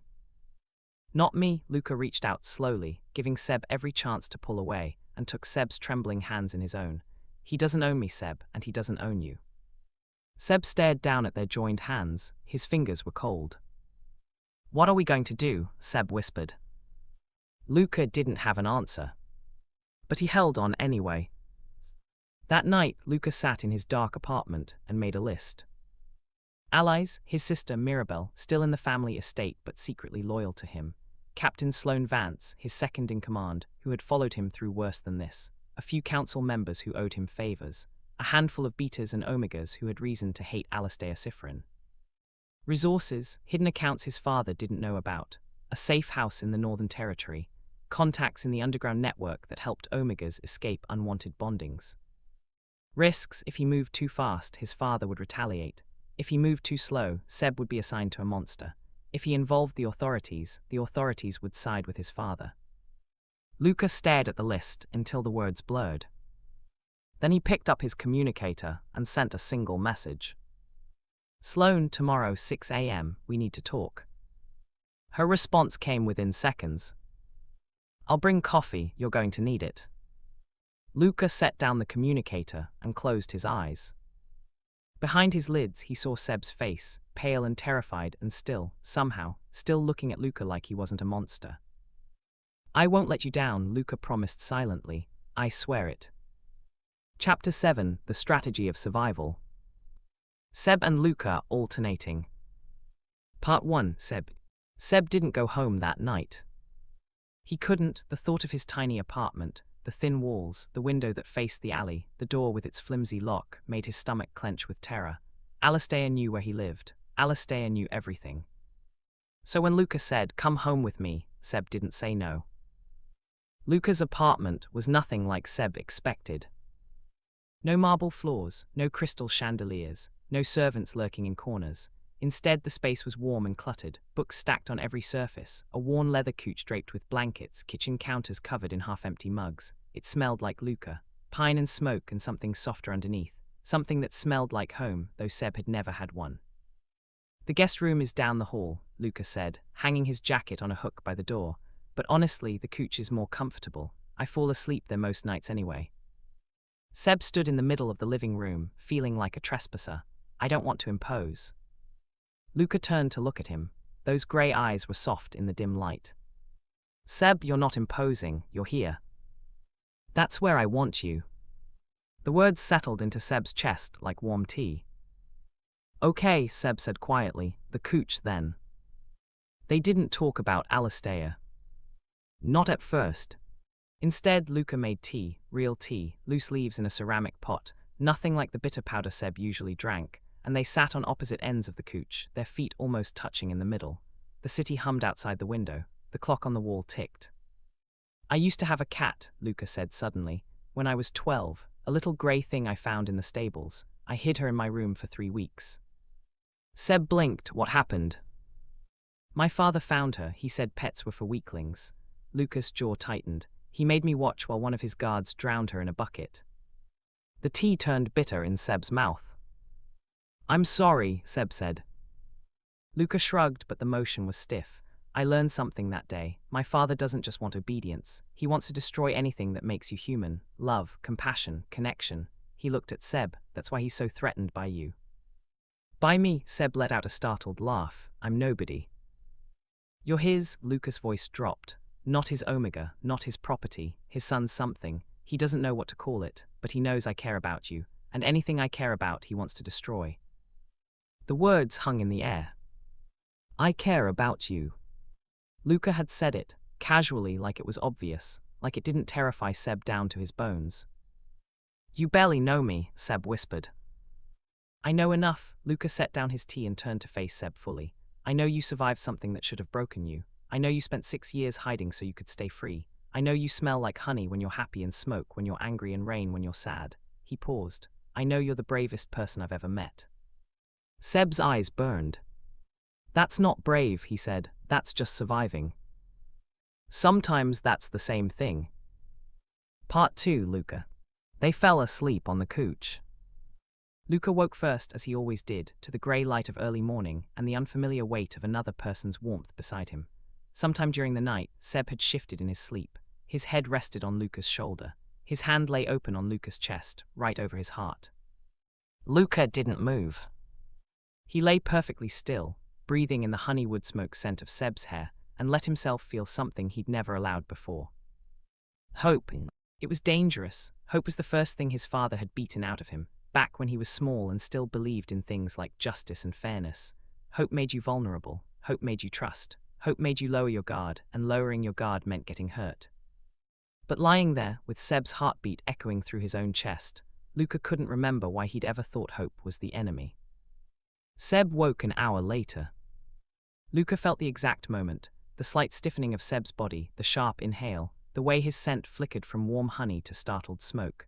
Then, slowly, deliberately, Seb relaxed again. He didn't pull away. "Good morning," Luca murmured. Seb's voice was rough with sleep. "Did you sleep at all?" "Some." "You're a terrible liar." Luca smiled. "You're not the first person to tell me that." They lay there for a few more minutes, not speaking, not moving. The city woke up outside the window. Somewhere down the hall, a clock chimed 7. "We need a plan," Seb said finally.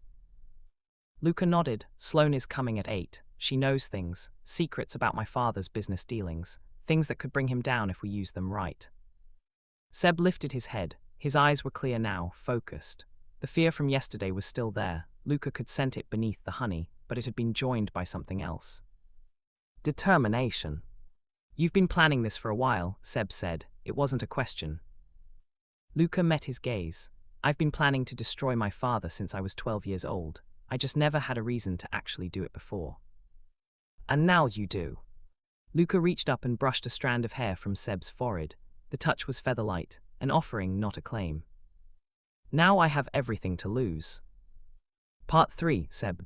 Sloane arrived at 8:02 a.m., carrying a box of pastries and a tablet loaded with files. She took one look at Seb and Luca, still on the couch, still rumpled from sleep, and raised an eyebrow. "So it's like that," she said. Luca's ears went pink. "It's not, we didn't." "Relax, Commander." Sloane set down the pastries and dropped into an armchair. "I've known you for 12 years. If you were going to jump an Omega, you'd have done it by now." She turned to Seb, her expression softening. "You must be Sebastian. I'm Sloane. I'm the one who keeps your boyfriend from getting killed." "He's not Seb started. "We're not," Luca said at the same time.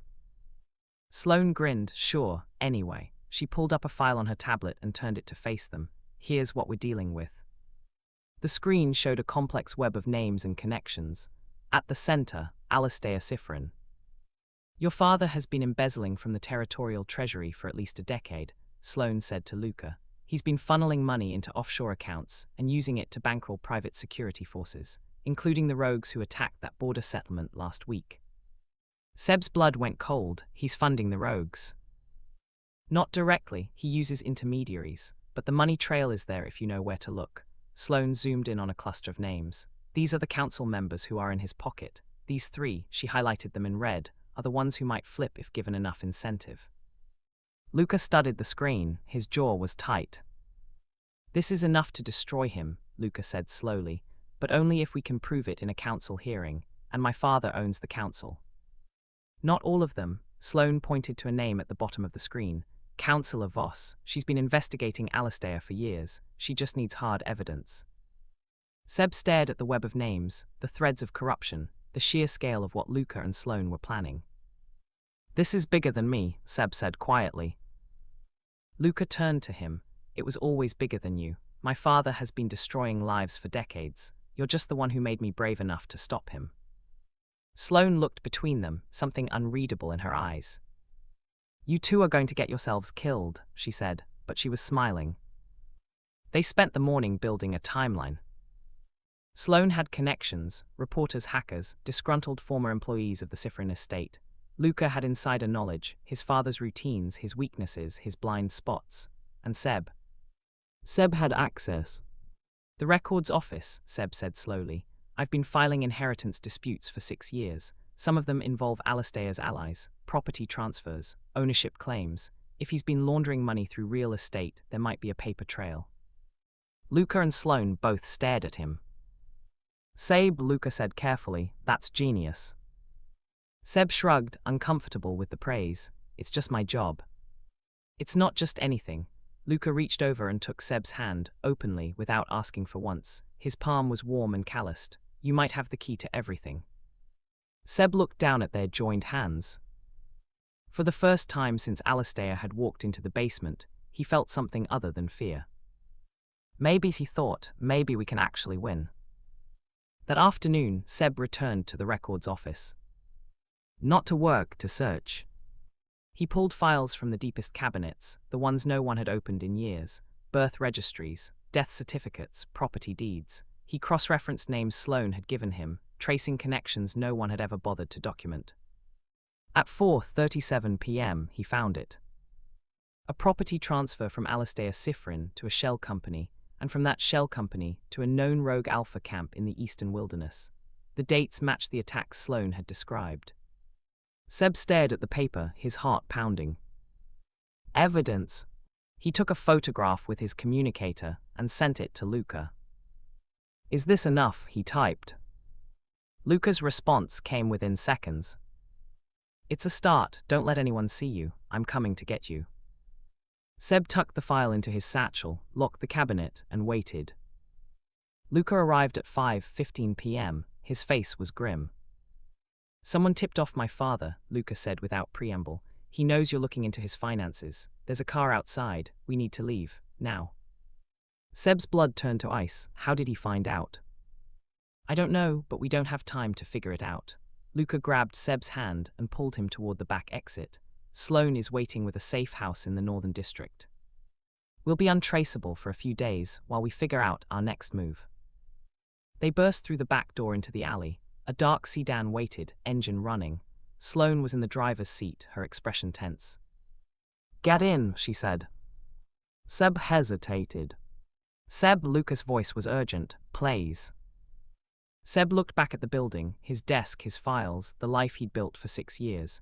Then he looked at Luca, at Sloane, at the sedan that could take them somewhere safe. He got in. The doors locked, the engine roared. And they disappeared into the city as the first drops of rain began to fall. Chapter 8: The Safe House.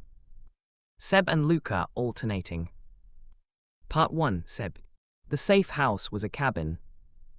Not a cabin like Seb had imagined, rustic and charming, with flower boxes and a stone fireplace. This was a hunter's cabin, hidden so deep in the northern woods that the road ended a mile before it began. They had walked the rest of the way in the dark, rain soaking through their jackets, Sloane leading with a flashlight while Luca kept one hand on Seb's back. The cabin smelled of dust and cedar and thyme. One room, a wood stove, 2 narrow cots pushed against opposite walls, a single window with the glass cracked, no electricity, no running water. Sloane had stayed only long enough to light the stove and hand Luca a satellite communicator. I'll be back in 3 days, don't do anything stupid. She had looked directly at Luca when she said it. Now she was gone. And Seb was alone with Luca Sifrin in a one-room cabin in the middle of nowhere. Seb sat on the edge of one cot, his wet clothes clinging to his skin, and tried not to shiver. Luca noticed anyway, of course he did. You need to get out of those, Luca said. He was already stripping off his own jacket, hanging it on a hook by the stove. His grey sweater underneath was damp but not soaked. There's a trunk in the corner, should be blankets, maybe dry clothes. Seb found the trunk. Inside, 2 wool blankets, a deck of cards, a box of matches, and a faded flannel shirt that smelled like dust. That's mine, Luca said from across the room. From years ago. It'll be big on you, but it's dry. Seb held the shirt. Luca's scent clung to the fabric, faint now, old but still there. Pine and smoke and something underneath that made Seb's chest ache. Turn around, Seb said. Luca turned without hesitation, faced the wall. His shoulders were broad and still. Seb peeled off his wet clothes as fast as he could, his fingers clumsy with cold and nerves. The flannel fell to his thighs. He buttoned it wrong twice before getting it right. Then he wrapped one of the wool blankets around his shoulders and said, "Okay." Luca turned. His eyes swept over Seb once, quickly, respectfully, before landing on his face. You look like you're about to bolt, Luca said. I'm thinking about it. There's nowhere to bolt to, 10 miles of woods in every direction. Wolves, possibly bears. That's supposed to make me feel better. Luca's mouth twitched. I'm trying to be funny. You're not. No, Luca agreed, I'm not. The tension broke, just a little. Seb let out a breath he didn't know he'd been holding. Part 2, Luca. Luca built a fire. It was something to do with his hands, a distraction from the way Seb looked in his flannel shirt, bare-legged, blanket-draped, honey-scented. The fire caught on the second try, flames licking at the dry wood, and warmth began to seep into the cabin. Seb had moved to the other cot, pulling his knees up to his chest. The blanket covered everything but his face and his bare feet. His toes were blue. "You're still cold," Luca said. "I'm fine." "You're lying." "I'm fine, Luca." Luca grabbed the second blanket from the trunk and crossed the room. He didn't ask permission. He just draped the blanket over Seb's shoulders and tucked it around him like a cocoon. Seb glared at him. "I said I was fine." "And I said you were lying." Luca knelt in front of the cot, bringing himself to Seb's eye level. "You don't have to be fine. You're allowed to be cold and scared and tired. You're allowed to be human." Seb's glare wavered. "I don't know how to do that," Seb whispered. Luca's heart cracked. "Then let me show you." They sat in front of the fire. Not touching, not talking, just being. The flames crackled. The wind howled outside. Somewhere in the distance, a wolf howled back. Seb had stopped shivering. His cheeks were pink now from the heat, his damp hair drying in messy waves around his face. He looked younger in the firelight, softer. Luca wanted to kiss him. He didn't. Instead, he said, "Tell me something happy." Seb blinked. "What?" "A happy memory, anything, the first thing that comes to mind." Seb was quiet for so long that Luca thought he wouldn't answer. "Then Myra's paintings." Luca waited. She used to paint on anything she could find. Paper, napkins, the backs of old receipts. Seb's voice was soft, distant. "She painted me a bird once, golden wings flying out of a cage. I kept it for years." "Where is it now?" "In my suitcase, the old one with the broken zipper." Seb looked at Luca. "I've moved it 14 times. I never unpack it. I'm afraid it'll fall apart." Luca thought about that. A painting so fragile it couldn't be touched, carried across years and cities, hidden but never abandoned. "That's not a sad thing," Luca said carefully. "That's a hopeful thing. You kept it because you believed you'd fly one day too." Seb's eyes glistened. "Maybe," Seb said, "maybe I'm still believing." Part 3, Seb. They slept in shifts. Luca insisted. "Someone needs to keep the fire going. Someone needs to listen for trouble. I'll take first watch." Seb wanted to argue. He was tired, bone-tired, soul-tired, but Luca's jaw was set in that stubborn way that said arguing would be useless. "Wake me in 4 hours," Seb said. "I will." "You're lying again." Luca smiled, "Probably." Seb lay down on his cot, the blankets pulled up to his chin, and watched Luca tend the fire. The flames painted shadows across his face. His hands moved with practiced ease, adding wood, adjusting the damper, banking the coals. "He's beautiful," Seb thought, and then, oh no. He closed his eyes. Sleep came faster than he expected. He woke to warmth. Not the dry heat of the fire, something else, something inside him. A slow, spreading ache that started in his belly and radiated outward. His skin felt too tight. His scent gland pulsed. "No," Seb thought frantically. "Not now, please not now." His heat. The new suppressants had been working perfectly, but the stress of the past 2 days, the fear, the running, the lack of sleep, had overwhelmed them.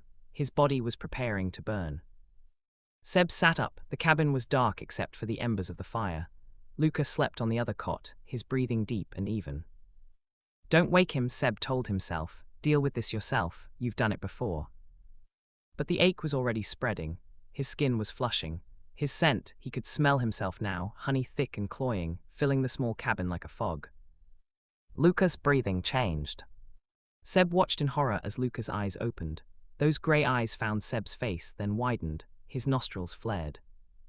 "Seb," Luca said, his voice was rough, controlled, too controlled. "Your heat." "I know," Seb's voice came out higher than usual. "I'm sorry, I didn't, the suppressants." "It's okay." Luca sat up slowly, keeping his movements deliberate, non-threatening. "How long do you have?" "Before what?" "Before you can't think clearly." Seb swallowed. "An hour, maybe less." Luca nodded. He stood up and walked to the far corner of the cabin, as far from Seb as the small space allowed. He pulled a length of rope from the trunk. Seb's blood ran cold. "What are you doing?" "Tying myself to the support beam." Luca's voice was calm, but his hands were shaking. I won't hurt you, Seb, but if I'm not restrained, my alpha might take over. I can't let that happen. Seb stared at him. He's going to tie himself up, for me. I could leave, Seb said. Go outside, wait it out in the woods. You'd freeze to death.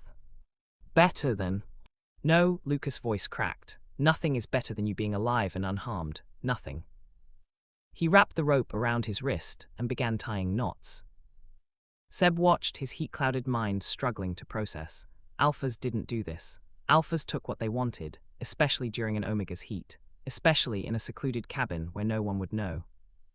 But Luca was tying himself to a beam. Let me, Seb heard himself say. Luca froze. What? The knots, let me tie them. Seb stood up, his legs were unsteady. But he walked toward Luca. If I tie them, I know they'll hold. Luca searched his face, then slowly he held out his wrists. Seb's fingers trembled as he worked the rope. He tied the knots tight, not tight enough to hurt, but tight enough that Luca couldn't slip free. He tested them twice. Thank you, Luca whispered. Seb stepped back. The distance between them was 3 feet. It felt like miles. I'm going to sit by the door, Seb said. The cold will help. Luca nodded. I'll be right here. Seb backed away. He sat with his back against the door, the cold wood pressing against his spine, and rode the first wave of his heat alone. But not really alone. Because Luca was there, tied to a beam, watching him with those grey eyes. Protect, Seb's Omega whispered. He's protecting you. For the first time in his life, Seb believed it. Part 4, Luca. The heat lasted 18 hours. Luca counted every one. He watched Seb shiver and sweat and gasp, crawling from the door to the cot and back again, trying to find relief that wouldn't come. He watched Seb bite his own hand to keep from calling out. He watched Seb's honey scent fill the cabin until Luca could taste it on his tongue. And he stayed tied to the beam.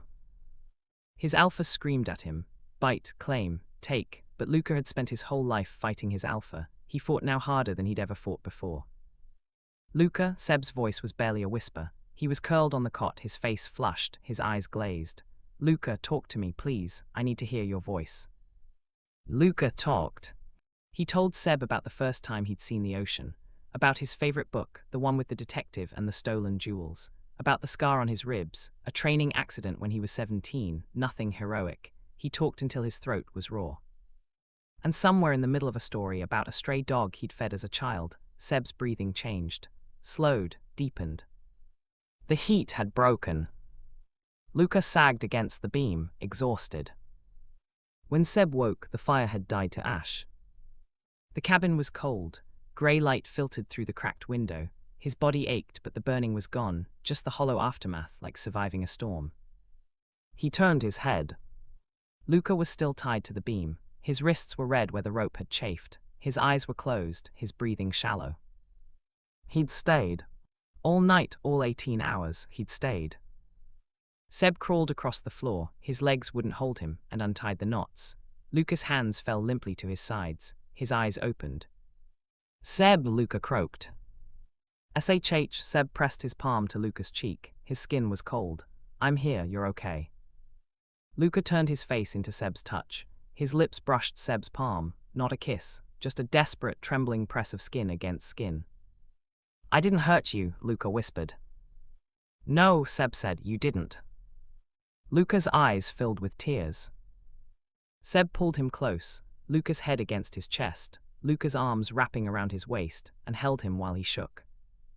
This is what love feels like, Seb realized. Not the fire, not the claiming, not the bond. This, holding someone who held you back, keeping each other safe when the world wanted to tear you apart. This.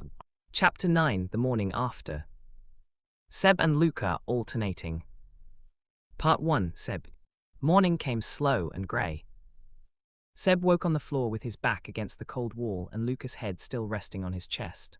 Sometime during the night they had shifted, Luca's arms wrapped around Seb's waist, Seb's fingers tangled in Luca's dark hair. The fire had died completely. The cabin was frigid. But Seb wasn't cold. Luca's body radiated warmth like a furnace. His breath came in slow, even puffs against Seb's collarbone. In sleep, the sharp edges of his face softened. He looked younger. unburdened. Beautiful, Seb thought again, and this time he didn't try to push it away. He lay there, watching the grey light grow brighter, and let himself feel. The heat had left him hollowed out, tired, wrung dry, but also strangely clear. For the first time in years, his body was quiet. No ache, no burning, just the simple animal exhaustion of having survived something difficult. And beneath the exhaustion, something else. Luca tied himself to a beam for me, for 18 hours. He listened to me suffer and didn't touch me. He talked until his voice gave out. He cried when I untied him. He loves me. The realization didn't feel like a thunderbolt. It felt like coming home, like stepping into a warm room after being out in the cold, like breathing after holding your breath for so long you'd forgotten what air tasted like. Seb pressed his lips to the top of Luca's head, just a whisper of a kiss, just enough. Luca stirred. Seb, his voice was wrecked, rough from talking, raw from exhaustion. I'm here. Luca lifted his head. His grey eyes were bleary, confused. Then they focused on Seb's face, and something in them softened. Your heat, Luca said, it's over. It's over. Luca's whole body seemed to sag with relief. He pulled back, not far, just enough to see Seb's face, and his gaze traveled over Seb's features like he was checking for damage. You're pale, Luca said. You need water, food, sleep. So do you. Luca's mouth twitched. I'm fine. You're lying again. I'm always lying about that. Seb laughed. It was a small, broken sound, but it was real. Luca stared at him like he'd hung the moon. Part 2, Luca. They ate cold rations from Sloane's supply pack, dense crackers, dried meat, a precious tin of fruit that they split in half. Luca made Seb take the larger portion. Seb made Luca drink most of the water. It was the most domestic thing Luca had ever done. He sat across from Seb on the floor, their knees almost touching, and watched the Omega eat. Seb's hair was a mess. His face was still too pale. The flannel shirt, Luca's shirt, had slipped off one shoulder, revealing the curve of his neck and the pale skin over his scent gland. Luca looked away. You can look, Seb said quietly. Luca's head snapped up. Seb's gaze was steady, not challenging, just open. I'm not going to break, Seb said, and I'm not going to bolt. You can look at me, Luca. Luca's throat tightened.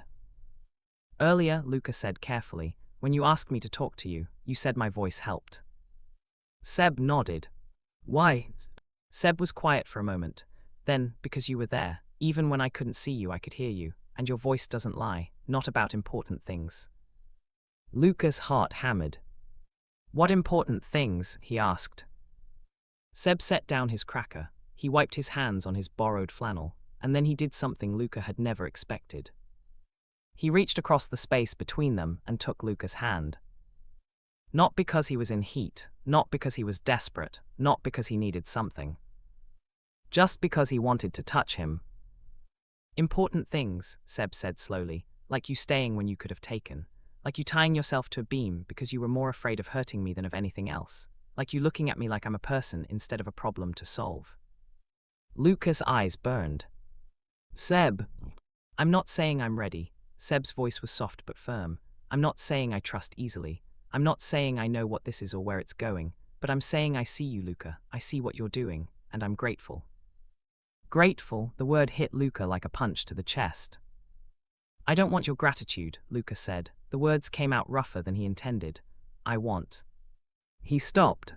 Seb waited. Luca looked down at their joined hands. His thumb moved, almost without permission, tracing circles on the back of Seb's palm. I want you to be free, Luca said finally. I want you to wake up every morning and choose to stay, not because you have to, but because you want to. I want to be someone you choose. Seb's breath caught. That's what I'm doing, Seb whispered. Right now I'm choosing.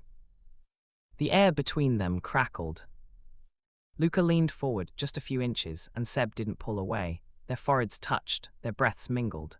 Luca could taste honey on his lips without even kissing. Can I? Luca started.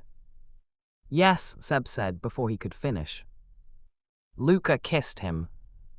It was soft, chaste, just a press of lips against lips, nothing more. No alpha claiming, no desperate heat-fueled hunger, just two people in a cold cabin choosing each other.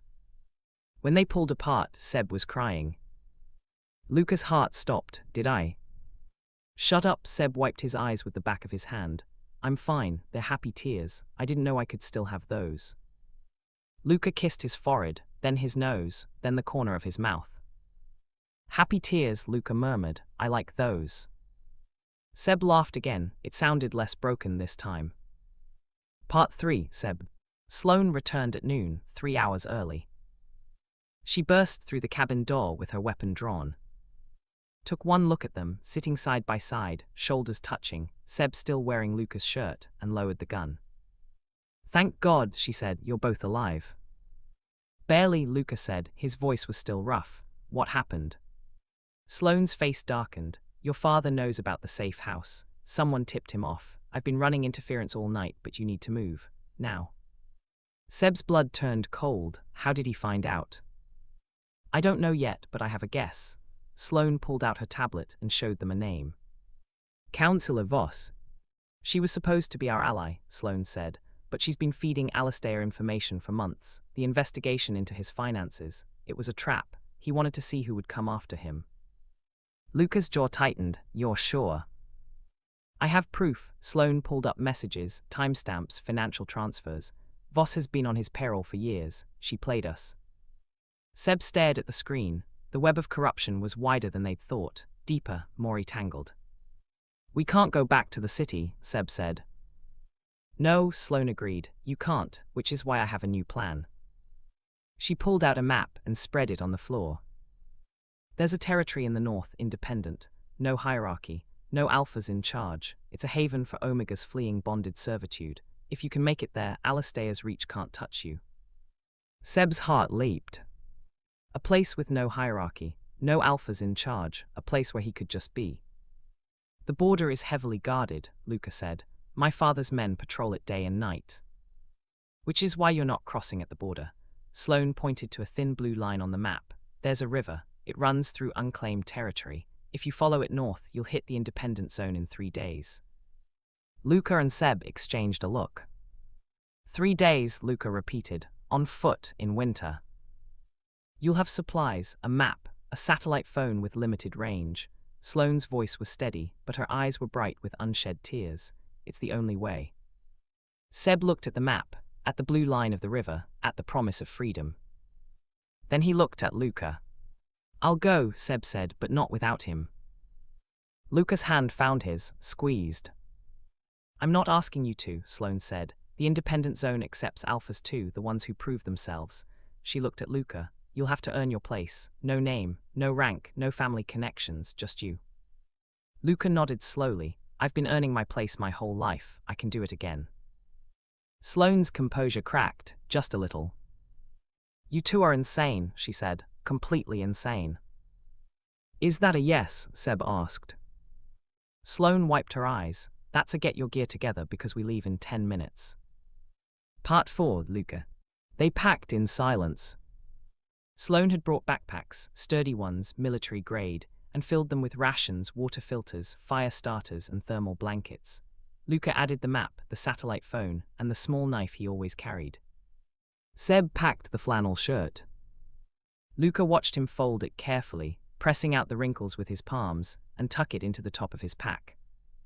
You're taking that? Luca asked. Seb looked up, his cheeks were pink. It smells like you, Seb said. I might need that on the trail. Luca's chest ached with a feeling too big to name. Take it, he said. I'll give you more when we are safe.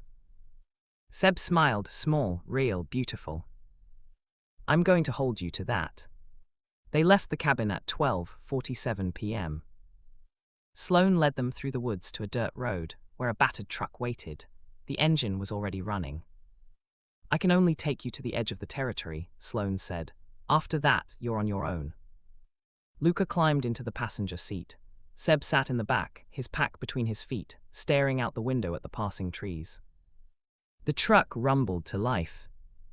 Sloane drove. No one spoke. After a mile, Seb's hand reached through the gap in the seats and found Lucas, fingers intertwined, palm against palm. Luca held on. The road wound through the woods, away from the cabin, away from the city, away from everything they'd known. Toward something new. Toward freedom. Chapter 10: The River's Teeth. Seb and Luca alternating. Part 1. Seb. The truck stopped at the edge of a frozen marsh. Sloane killed the engine. The silence that followed was absolute. No birds, no wind, just the low creak of settling metal and the distant crackle of ice shifting on water. "This is as far as I go," Sloane said. Her voice was tight. "The river starts about half a mile north. Follow it, don't leave it. The woods between here and the border are patrolled." Luca nodded. He climbed out of the truck, his boots crunching on frozen mud, and circled to the back to retrieve their packs. Seb didn't move. His hands were cold. His heart was cold. Everything in him was screaming to stay in the truck, to go back to the city, to curl up in his tiny apartment and pretend none of this had happened.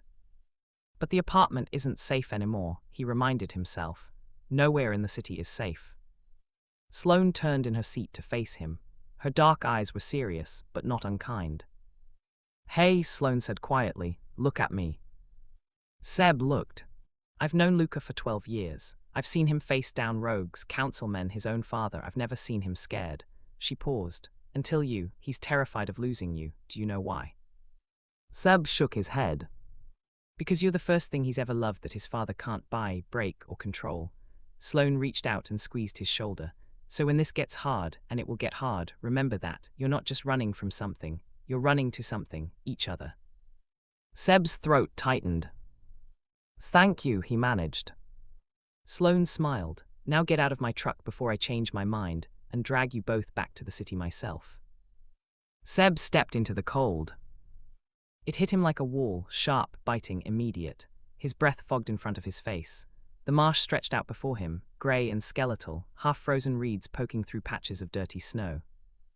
Luca was already waiting, both packs slung over his shoulders. He held out Seb's.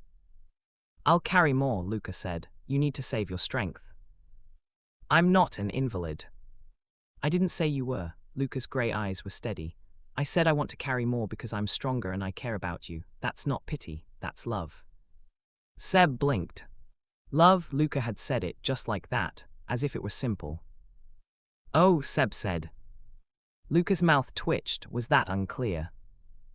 "No, Seb took his pack and shrugged it on. The weight settled across his shoulders, familiar and grounding. "No one's ever said that to me before, not like that." Luca's expression softened. "Then I'll say it again. I love you, Sebastian Rune, and I'm going to keep saying it until you believe it." Seb's face burned. "We should go," Seb said, "before I do something embarrassing, like cry." Luca laughed, low and warm, and held out his hand. Seb took it. They walked into the marsh together. Part 2. Luca. The river was wider than Luca expected. It sprawled across the frozen landscape like a sleeping serpent, its surface a patchwork of black ice and open water. The current moved slow but strong, carving through the snow-covered banks. On either side, bare trees clawed at the grey sky. Sloane had told them to follow the river. She hadn't mentioned how difficult that would be. The banks were slick with ice. Every few hundred feet, they had to scramble over fallen trees or detour around exposed roots. The cold seeped through Luca's boots within the first hour. By the second, his toes had gone numb. He didn't complain. Seb wasn't complaining either, even though Luca could see him shivering. The Omega's face was pale, his lips tinged with blue, but his jaw was set and his eyes were fixed on the path ahead. He's stronger than he knows, Luca thought, stronger than anyone knows. They stopped at sunset. Luca found a small hollow beneath an overhang of rock, not warm, but sheltered from the wind. He cleared the snow while Seb gathered dry wood from beneath a fallen pine. Together, they built a fire small enough to hide but hot enough to matter. Seb sat close to the flames, his hands outstretched, his borrowed flannel pulled tight around him. Luca sat beside him, close enough to share body heat, far enough to give him space. "We made good time," Luca said. "Another 2 days at this pace, maybe less." Seb nodded. He was quiet, quieter than usual. Luca nudged his shoulder. "What are you thinking?" Seb was silent for a moment. Then, "I'm thinking about Myra." Luca waited. "She used to tell me stories," Seb said, "about a place where Omegas could walk outside without fear, where alphas weren't allowed to take. She said it existed. She said someday she'd find it and send for me."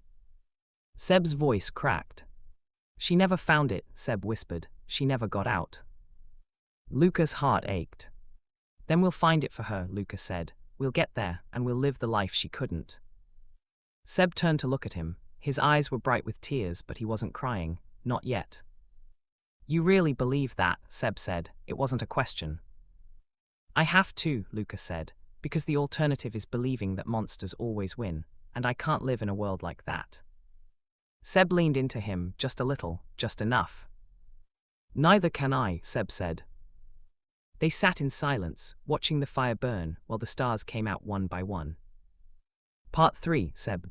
The first sign of pursuit came on the second day. Seb heard them before he saw them, distant shouts, carried on the wind from somewhere behind them.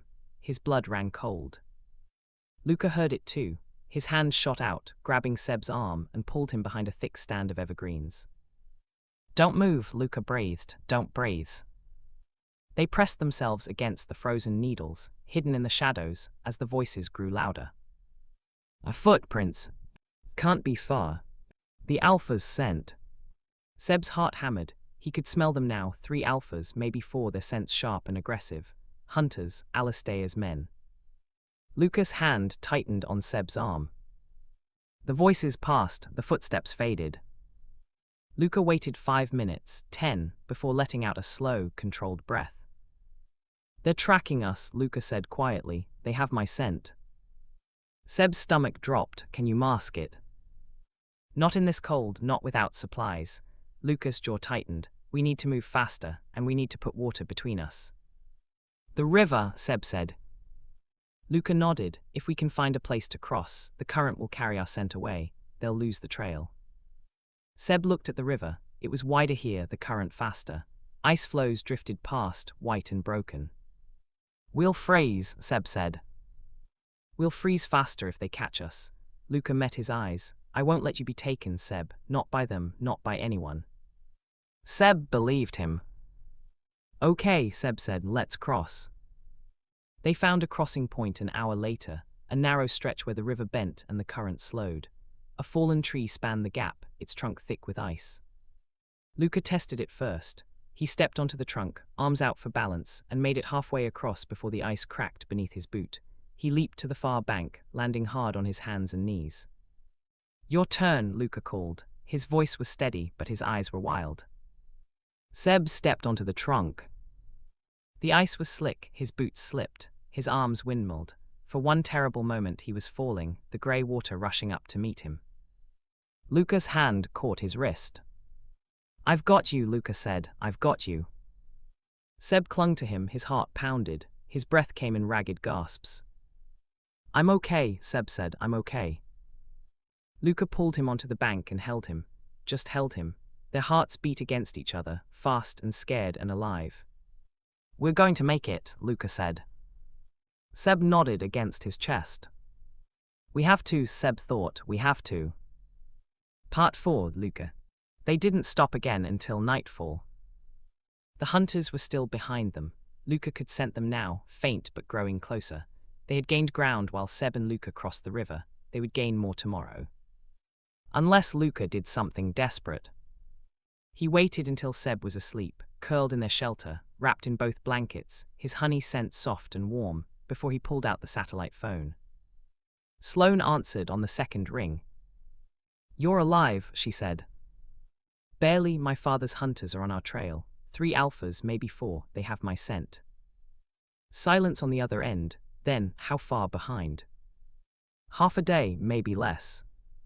Shit, Sloane's voice was tight. I can't reach you in time. The roads are blocked. Your father has checkpoints everywhere. Luca closed his eyes. Then we need another way, Luca said. The independent zone. Is there anyone there who can meet us, guide us in? A long pause. There's someone, Sloane said slowly, but he's not easy to find, and he won't help unless he's sure you're not a threat. It's who? His name is Gray. He runs the underground network that gets Omegas across the border. He's ex-military, Alpha, and he hates your family. Luca's jaw tightened. Can you reach him? I can try, but Luca, Sloane's voice cracked. If he says no, there's no backup plan. You'll be on your own. Luca looked at Seb, sleeping, trusting, choosing. Reach him, Luca said. I'll worry about the rest. He hung up the phone and lay down beside Seb. The Omega shifted in his sleep, turning toward Luca's warmth, his hand curling against Luca's chest. His honey scent wrapped around them both, sweet and soft. Luca pressed a kiss to Seb's hair. "I'll get you there," Luca whispered. "I swear it."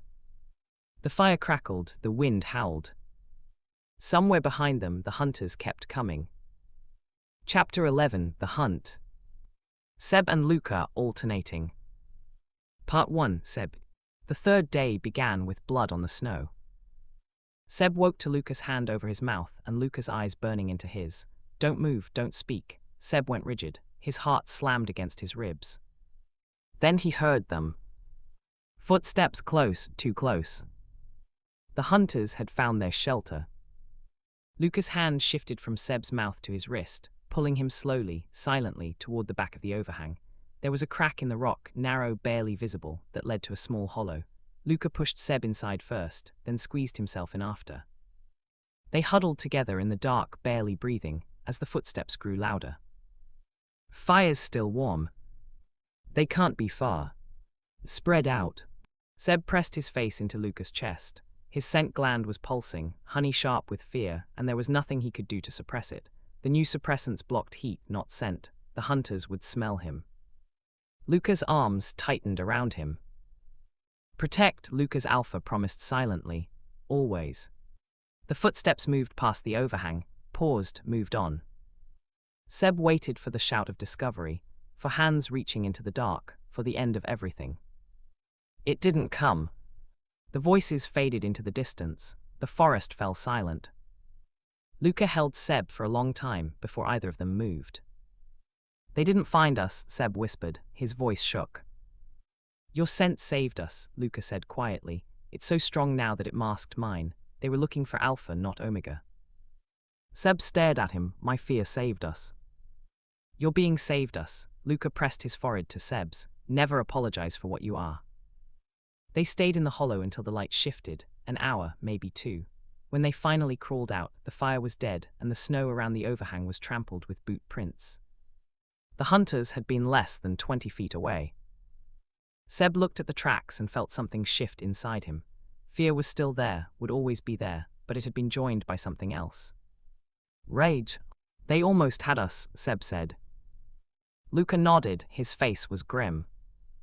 "We need to move faster," Luca said, "and we need to lose them in the ice." "How?" Luca looked at the river, at the frozen chunks drifting past, at the white expanse of snow stretching north. "We split up." Part 2, Luca. Seb's reaction was immediate. "No." "Listen to me." I said no. Seb's voice was iron. "We're not splitting up. That's how people die in stories. That's how Omegas get taken." Luca grabbed his shoulders. "If we stay together, they'll catch us both. My scent is too strong. I'm leading them right to you. Then I'll stay with you and we'll fight." "There are 4 of them, Seb, armed, trained. I can't fight 4. Seb's jaw worked. His eyes were bright with unshed tears. "Then what's your plan?" Seb demanded. "You go one way, I go the other, and we hope they follow you instead of me." Luca hesitated. Seb saw it. "Oh no," Seb's voice cracked. "You were going to let them take you, weren't you?" Luca didn't answer. "Weren't you?" "It's the only way," Luca said quietly. "If they catch me, they'll stop hunting you. You can make it to the border. You can be free." Seb shoved him. Luca stumbled back, surprised. Seb's face was flushed, his hands shaking, his scent roiling with fury and grief, and something that looked terrifyingly like heartbreak. "You don't get to do that," Seb snarled. "You don't get to sacrifice yourself like some hero in a story. I didn't survive 6 years of hiding just to watch you die for me." "Seb." "I choose you," Seb's voice broke. "I chose you in that cabin. I chose you on this river. I choose you now, so you don't get to throw yourself away. You don't get to leave me." Luca's heart shattered. He crossed the distance between them and pulled Seb into his arms. Seb fought him for a moment, pounding his fists against Luca's chest, and then collapsed, sobbing, his face buried in Luca's neck. "I'm sorry," Luca whispered. "I'm sorry, I swear, I won't leave you." Seb's fingers curled into Luca's jacket. "Promise me," Seb choked out. "I promise." They stood there, tangled together, while the snow fell softly around them. Part 3, Seb. They found another shelter an hour before dusk, an abandoned trapper's hut, half collapsed but still standing. The door hung on one hinge, the windows were boarded. Inside there was a rusted stove, a pile of kindling, and the skeleton of a bird on the floor. Seb ignored the skeleton. He built a fire while Luca scouted the perimeter. When Luca came back, his face was pale. "They're closer," Luca said. "Another hour behind us, maybe less." Seb fed the fire. "Then we rest for 2 hours and move again." "You need more rest than that. Your body is still recovering from." "My body is fine." Seb's voice was sharp. "What I need is to survive. What I need is for you to stop treating me like glass." Luca flinched. Seb immediately regretted it. "I'm sorry." Seb sat down heavily on the dirt floor. "I didn't mean, I know you're trying to protect me. It's just," he pressed his palms to his eyes, "I spent 6 years being treated like I'd break, like I couldn't handle anything, like I needed an alpha to make decisions for me." Luca sat down across from him. He didn't reach out, he just waited.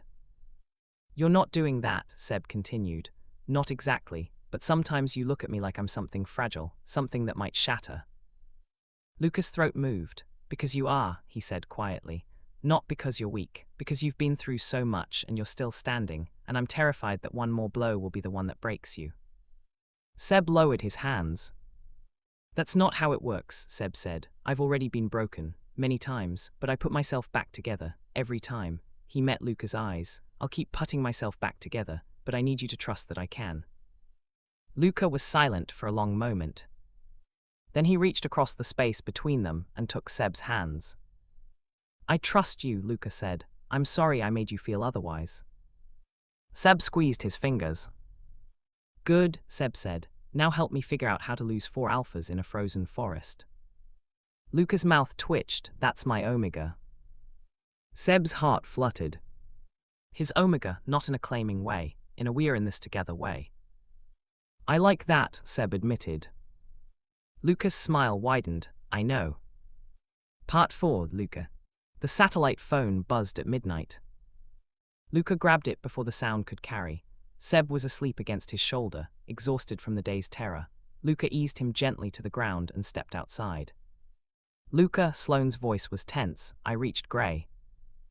Luca's heart leaped. What did he say? "He'll meet you, but there are conditions." "I don't care about conditions. What are they?" Sloane was quiet for a moment. Then, "He wants to see Seb, alone, before he agrees to help." Luca's blood went cold. "Absolutely not."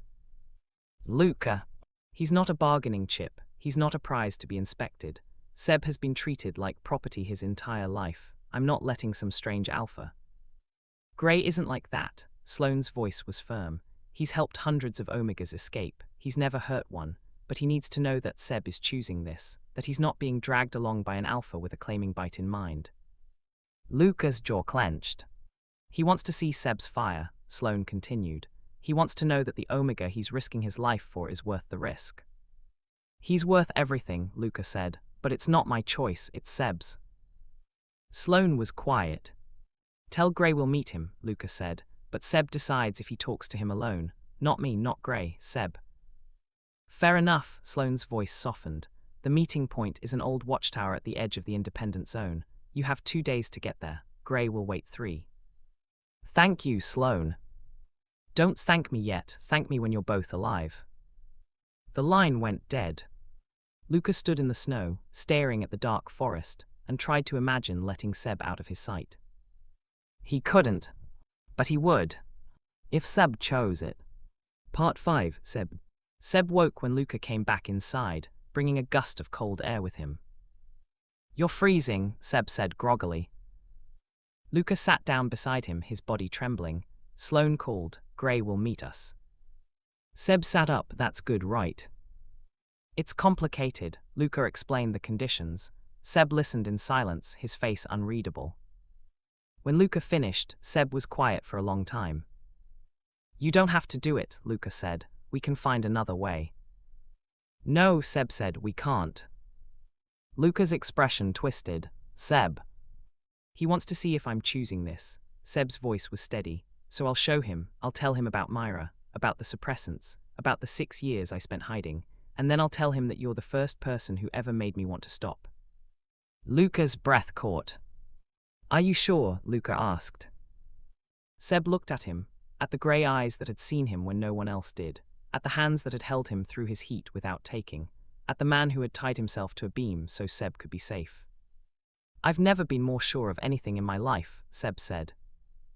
Luca's face crumbled. He pulled Seb into his arms and held him tight. I love you, Luca whispered. I love you so much. Seb pressed his face into Luca's neck and breathed. I know, Seb said, I love you too. The words came out soft and certain. For the first time, he said them out loud. Chapter 12, The Watchtower. Seb and Luca alternating. Part 1, Luca. The final day was the hardest. The cold deepened, the wind picked up, carrying snow that strung like needles. Luca's boots had worn thin. He could feel every rock and root through the soles. His pack felt twice as heavy as it had at the start. But they pushed on. Behind them, the hunters were no longer bothering with stealth. Their shouts echoed through the trees, closer now, much closer. They had picked up the trail again sometime before dawn, and they weren't letting go. Luca glanced back at Seb. The Omega's face was drawn with exhaustion, but his eyes were clear, focused. He had tied a strip of cloth around his palm, a blister that had burst sometime during the night, and he hadn't complained once. He's stronger than me, Luca thought. He's always been stronger. The watchtower is close, Luca said, mostly to keep Seb talking. Another mile, maybe less. Seb nodded. His breath came in white puffs. Luca, Seb said. Luca turned. If we don't make it. We'll make it. If we don't, Seb insisted. I need you to know, whatever happens back there. He gestured behind them toward the hunters. I don't regret any of it. Luca's chest tightened. Neither do I, Luca said. They walked on. The watchtower emerged from the trees like a skeleton. It was old, decades abandoned, maybe longer. A stone base rose 20 feet, topped by a wooden platform that had partially collapsed. Vines crawled up the walls. The windows were dark and empty. It looked less like a refuge and more like a tomb.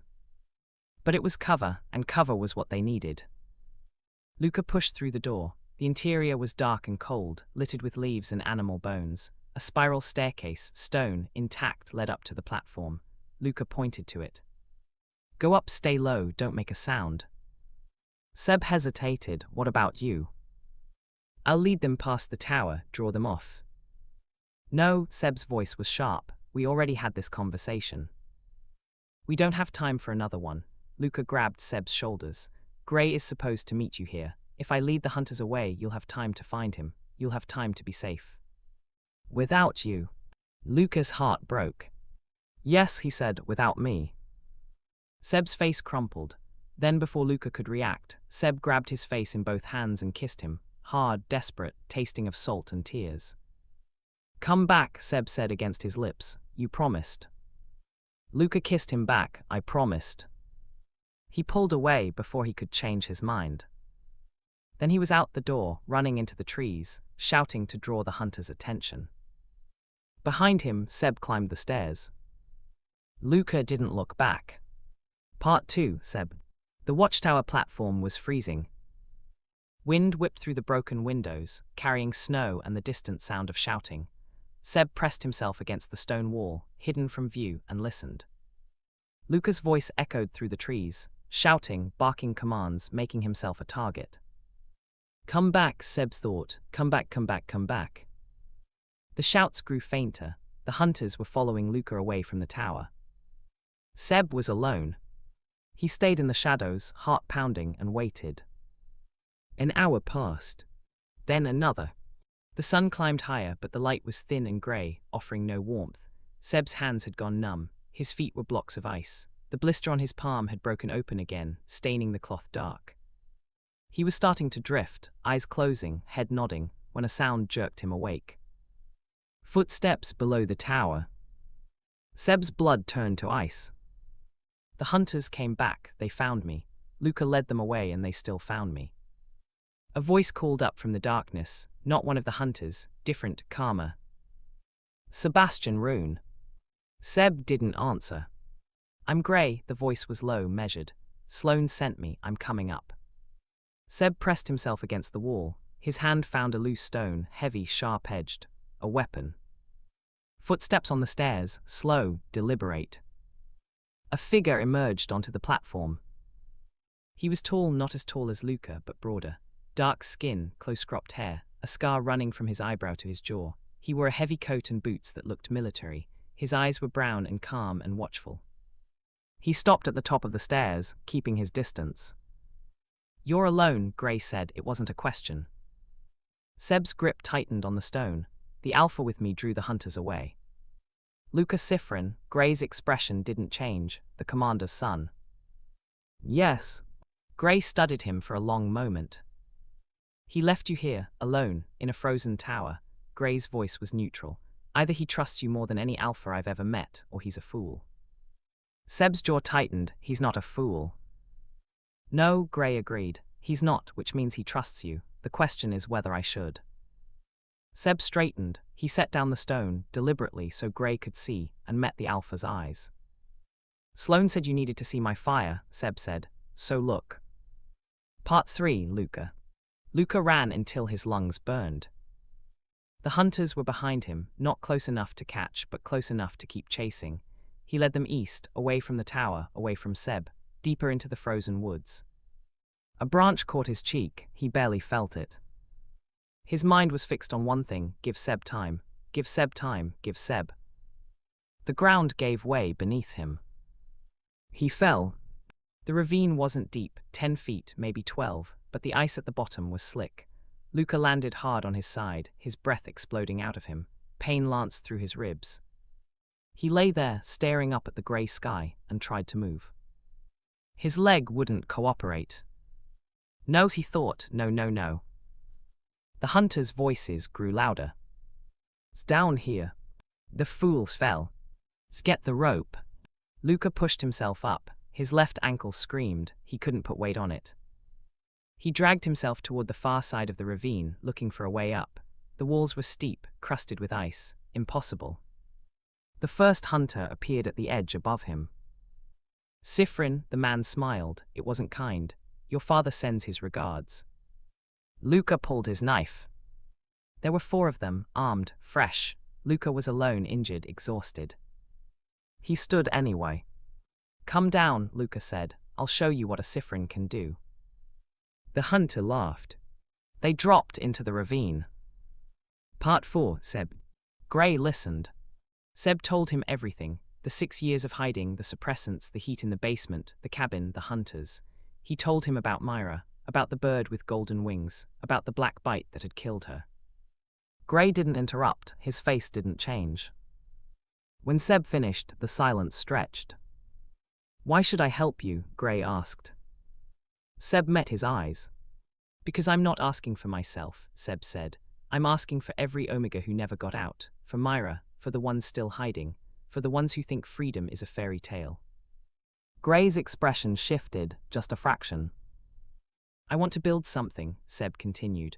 "A place where Omegas don't have to be invisible, where Alphas like Luca can choose to be different, where the hierarchy doesn't matter." His voice cracked. "But I can't build it alone, and I can't build it if I'm dead." Gray was quiet for a long time. Then he held out his hand. "Welcome to the independent zone," Gray said. "You're going to need a better coat." Seb took his hand. Relief flooded through him, and then, immediately, fear. "Luca," Seb said, "he's still out there." "The hunters?" Gray nodded. "I know, I tracked them before I came here." He pulled out a communicator. "I have people in the woods, they'll find him." If he's still alive, Seb thought, if they haven't already. He couldn't finish the thought. "Come on," Gray said. "We need to get you across the border before the hunters double back." Seb looked toward the trees, toward the direction Luca had run. "I'm not leaving without him." Gray's jaw tightened. The deal was that I'd meet you alone, not that I'd abandon him. Seb's voice was steel. "I choose him. I told him that. I meant it." Gray studied him, then slowly, he nodded. 1 hour, Gray said. "If my people haven't found him by then, you cross without him. Those are my terms." Seb's heart pounded. 1 hour, Seb agreed. Gray pulled out his communicator and began issuing orders. Seb stood at the edge of the platform, staring into the trees, and prayed. Part 5, Luca. The first hunter swung. Luca blocked barely, the impact jarring his injured arm. The second came at him from the side. Luca twisted, the knife slicing through fabric, through skin. The hunter howled. But there were 4 of them. A boot caught Luca's bad leg. He went down, his knife skittered across the ice. Hold him, someone said. Hands grabbed Luca's arms, pinned him to the ground. A knee pressed into his spine, his cheek scraped against the ice. The commander wants him alive, another voice said, for now. Luca struggled, they held him down. Seb, he thought, Seb, run, don't wait for me, run. A shadow fell over him. The hunter who had spoken first, the one with the cruel smile, knelt in front of Luca and pulled out a syringe. This will make you cooperative, the hunter said, don't fight it. Luca fought. He thrashed, twisted, tried to bite. The needle found his neck. Cold liquid flooded his veins. The world began to blur. Seb, he thought again, I'm sorry, I promised. Darkness took him. Part 6, Seb. 47 minutes. Gray's communicator buzzed. He listened, his face unreadable. Then he turned to Seb. They found him. Seb's heart stopped. Is he alive, sedated? The hunters had him, but my people intercepted before they could move him far. Gray paused. He's injured. Ankle, probably ribs, but he'll live. Seb's legs gave out. He sat down hard on the frozen platform, his head in his hands, and sobbed. Gray waited. When Seb looked up, Gray's expression had softened, just barely. You really love him, Gray said. It wasn't a question. Yes, Seb said, I really do. Gray nodded slowly. Then let's go get your alpha. Chapter 13, The Crossing. Seb and Luca alternating. Part 1, Seb. The rescue happened in silence. Gray led Seb through the trees, moving fast, his hand raised in warning whenever they needed to stop. They met Gray's people at the edge of a frozen creek, 2 women and a man, all armed, all moving with the quiet efficiency of people who had done this before. One of the women carried Luca. He was slung across her shoulders in a fireman's carry, his arms dangling limp, his dark hair hiding his face. His boots had been removed, someone had noticed his feet were wet, and his hands were bound at the wrists with a strip of cloth.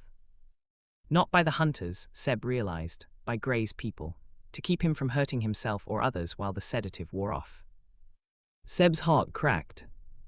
Is he alive? The woman said. Her voice was kind but tired. Took a bad hit to the head, ankles swollen. He'll need rest, but he'll live. Seb reached out, his fingers brushed Luca's hand. Cold, too cold. We need to move, Gray said. The hunters pulled back, but they'll regroup. The border is half a mile north. Seb didn't take his hand off Lucas. Let's go, Seb said. They walked. Gray's people formed a protective circle around them, 2 ahead, 2 behind, watching the trees. Seb stayed beside the woman carrying Luca, his hand resting on Luca's arm, feeling the steady pulse beneath his fingers. Alive, Seb told himself. He's alive, he's alive, he's alive. The mantra kept him moving. The trees thinned, the ground grew rockier. Ahead through the grey light, Seb could see a fence, old, rusted, half-fallen. Beyond it, the land changed. The trees were thicker. The snow was cleaner. The air smelled different. The border. Gray stopped at the fence. He pulled a section of wire aside, creating a gap just wide enough for a person to squeeze through. This is it, Gray said. Once you cross, you're in the independent zone. Alastair Sifrin has no authority here. No one does. Seb looked at Luca, still unconscious, still pale. Can we bring him through? Seb asked. Gray nodded. I told you, the zone accepts alphas who prove themselves. He looked at Luca's limp form. He's paid his dues. The woman carrying Luca stepped through the gap. Seb followed. The moment his feet touched the ground on the other side, something shifted in his chest.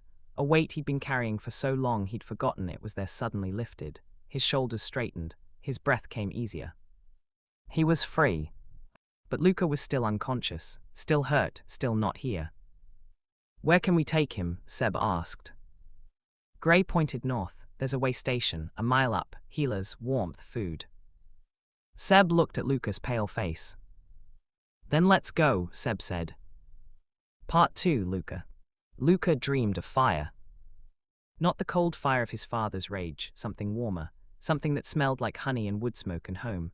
A hand was holding his, fingers intertwined with his. A voice was speaking, soft and steady, saying his name over and over. Luca, Luca, Luca. He tried to answer, his mouth wouldn't move. Luca, we made it, we're across, you have to wake up now. He tried. Darkness pulled him back under. When he opened his eyes, he was lying on a cot. The ceiling above him was low and wooden, lit by a single lantern. The air smelled of herbs and smoke and something else, something sweet, honey. He turned his head. Seb was sitting in a chair beside the cot, his face bruised with exhaustion, his eyes red-rimmed. He was holding Luca's hand. You're awake, Seb said, his voice cracked. Luca tried to speak, his throat was sandpaper. Water, Seb said, already reaching for a cup. Drink slowly. Luca drank. The water was cold and clean, and the best thing he'd ever tasted. The hunters, Luca started. Gone, we're across the border. Seb's hand tightened on his. You're safe, we're safe. Luca looked around. The room was small but warm. A fire burned in a stone hearth. Through a window he could see trees and snow. The independent zone, Luca said. Seb nodded, tears slid down his cheeks. He didn't wipe them away. You almost died, Seb said. Your ankle is sprained. You have 3 cracked ribs. They drugged you, I thought. His voice broke. I thought you weren't going to wake up. Luca raised his free hand, slowly, carefully, and touched Seb's face. I promised, Luca said. I don't break promises. Seb laughed. It was wet and broken and beautiful. You're an idiot, Seb said. I know. A reckless, self-sacrificing idiot. I know that too. Seb leaned down and pressed his forehead to Lucas. I love you, Seb whispered. Don't you ever do that again. Luca closed his eyes. I love you too, he said. They stayed like that, forehead to forehead, breathing the same air, while the fire crackled and the snow fell outside. Part 3, Seb. The way station was run by a beta woman named Ilara. She had kind eyes and steady hands, and a no-nonsense manner that reminded Seb of Sloane. She examined Luca's injuries, wrapped his ankle, stitched the cut on his head, and gave him something for the pain that wasn't as strong as the hunter's sedative. He'll recover, Ilara said, but he needs rest, a week at least, maybe more. Seb nodded. We can stay that long. Ilara smiled. You can stay as long as you need. That's the point of this place. Seb looked around the way station. It was small but well built, with a common room, a kitchen, and several small sleeping rooms. Other people moved through the halls, Omegas mostly, but a few betas and even one alpha, an older man with grey hair who nodded at Seb as he passed. This is what Myra dreamed of, Seb thought, a place where everyone belongs. He sat down beside Luca's cot and took his hand again. I'm going to build something here, Seb said. Luca's eyes fluttered open. What? A school for Omega children, somewhere they can learn to read and fight and think, somewhere they don't have to hide. Luca smiled. It was tired and soft and full of love. You'll need help, Luca said. I have help, Seb squeezed his hand. I have you. Luca's eyes glistened. Yeah, Luca said, you do. Part 4, Luca. The days that followed were the quietest of Luca's life. He slept, he ate. He let Ilara fuss over his ankle and his ribs and the bruise on his head. He watched Seb move through the way station like he belonged there, talking to the other refugees, helping in the kitchen, sitting with the older Omega children and teaching them to read. Seb was glowing.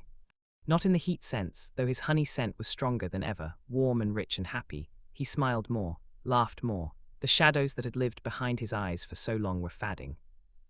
Luca fell in love with him a little more every day. On the 5th day, Luca managed to stand. His ankle still ached, but it held his weight. He limped out of the sleeping room and into the common area, where Seb was sitting by the fire with a cup of tea. Seb looked up, his eyes went wide. What are you doing out of bed? Seb demanded. I wanted to see you. Luca lowered himself onto the bench beside Seb, wincing as his ribs complained. Also, I was going stir-crazy. Seb laughed. You've been awake for 5 days. 5 days too many in that room. Luca leaned against Seb's shoulder. Tell me about the school. Seb's face lit up. He talked for an hour, about the building Gray had offered to renovate, about the books Ilara had promised to donate, about the children who had already asked to enroll. Luca listened to every word, watching Seb's hands move as he talked, watching the firelight play across his face. You're going to change the world, Luca said. Seb shook his head. I'm just going to change this world, one kid at a time. Luca turned his head and pressed a kiss to Seb's temple. That's how it starts, Luca said. Part 5, Seb. Gray came to the way station on the 7th day. He found Seb in the kitchen, washing dishes, and leaned against the doorframe with his arms crossed. You look different, Gray said. Seb looked up. Different how? Lighter, Gray's eyes traveled over Seb's face. Happier. Seb smiled. I am. Gray nodded slowly. The school. Ilara tells me you're serious about it. I've never been more serious about anything. What about the Alpha? Seb set down the dish he was washing. Luca, his name is Luca. Luca, Gray repeated. He's your what? Partner, bonded, something else? Seb thought about the question. He's the person I choose, Seb said finally. Every day, that's what matters. Gray was quiet for a long moment. Then he held out his hand. The independent zone runs on trust and contribution, Gray said. You've already contributed more than most, and you've earned my trust. He paused. I'd like you to be on the council. We need people who understand what it's like on the other side of the border. Seb stared at him. Me, Seb said. I'm a records clerk. You're a leader, Gray said. You just don't know it yet.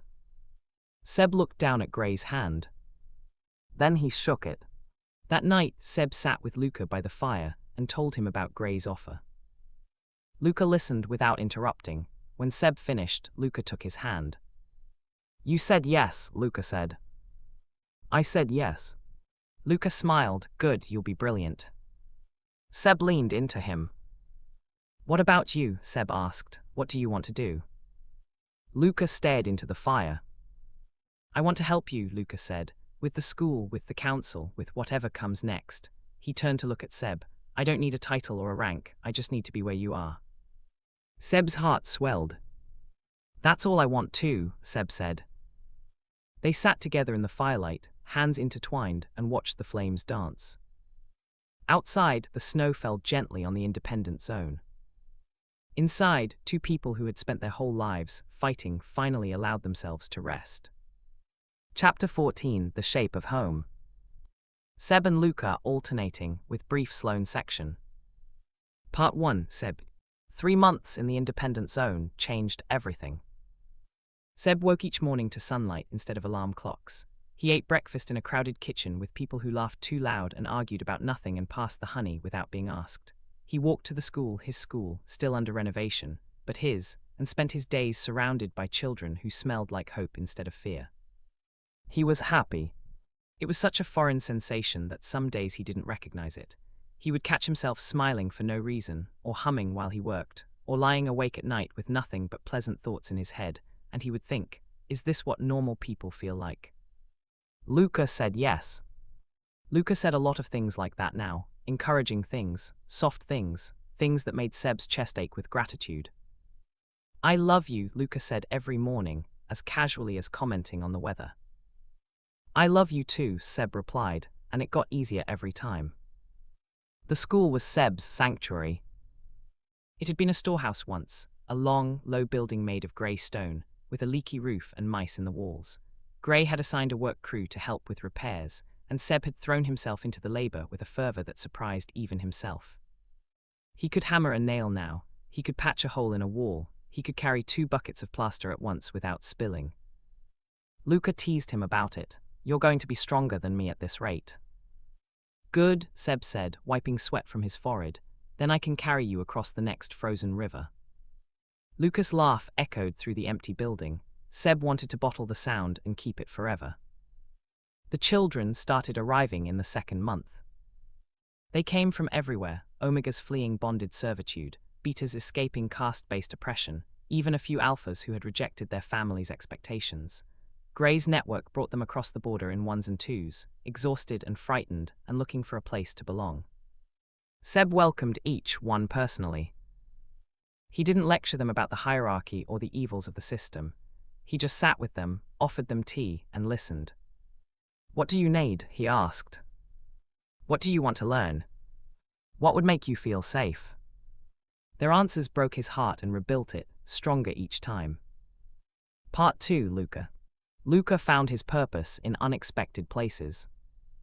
Not in the school, though he helped with repairs whenever Seb needed an extra pair of hands. Not on the council, though Gray had offered him a seat and he had politely declined. No, Luca found his purpose in the training yard behind the way station. It wasn't formal, just a patch of packed dirt where people went to spar, to practice, to remember that they could fight back. Luca started going in the mornings, mostly to keep his body from going soft, but soon others began to join him. Omegas who had never thrown a punch, betas who had been told their whole lives that they weren't strong enough, alphas who wanted to relearn what strength meant. Luca taught them. Not aggression, not dominance, defense, how to block, how to escape, how to protect yourself and the people you loved without becoming the thing you hated. "You're good at this," Gray said one evening, watching from the fence. Luca shrugged. "I had a good teacher." "Who?" "My mother." Luca's voice softened. "Before my father broke her, she used to say that the strongest people are the ones who never need to prove it." Gray was quiet for a moment. "She sounds remarkable," Gray said. She was. Luca looked toward the school, where Seb's silhouette moved behind a lighted window. She would have liked Seb. "She would have liked what you're doing here," Gray said, "training people to fight without becoming monsters." Luca didn't answer. But he thought about it later, lying in bed with Seb's head on his chest. Maybe this is what I was meant for, Luca thought. Not leading, not commanding, just helping. Seb shifted in his sleep, mumbling something incoherent. Luca pressed a kiss to his hair and closed his eyes. Part 3. Seb. The letter arrived on a grey Tuesday. Sloane's handwriting was sharp and hurried, as if she'd written it in the dark. The paper was worn, folded and refolded multiple times. It had been smuggled across the border in a shipment of medical supplies. Seb read it 3 times before his hands stopped shaking. Luca, Seb. Your father knows where you are. I don't know how, but he does. He's been pressuring the border patrols for weeks. Last night, he made a formal request to the council to send hunters into the independent zone. The council denied him, for now, but he's not going to stop. Gray knows. I sent him a separate message. Be careful, watch the borders, and for the love of God, don't let Luca do anything heroic. I'll come when I can. I miss you both.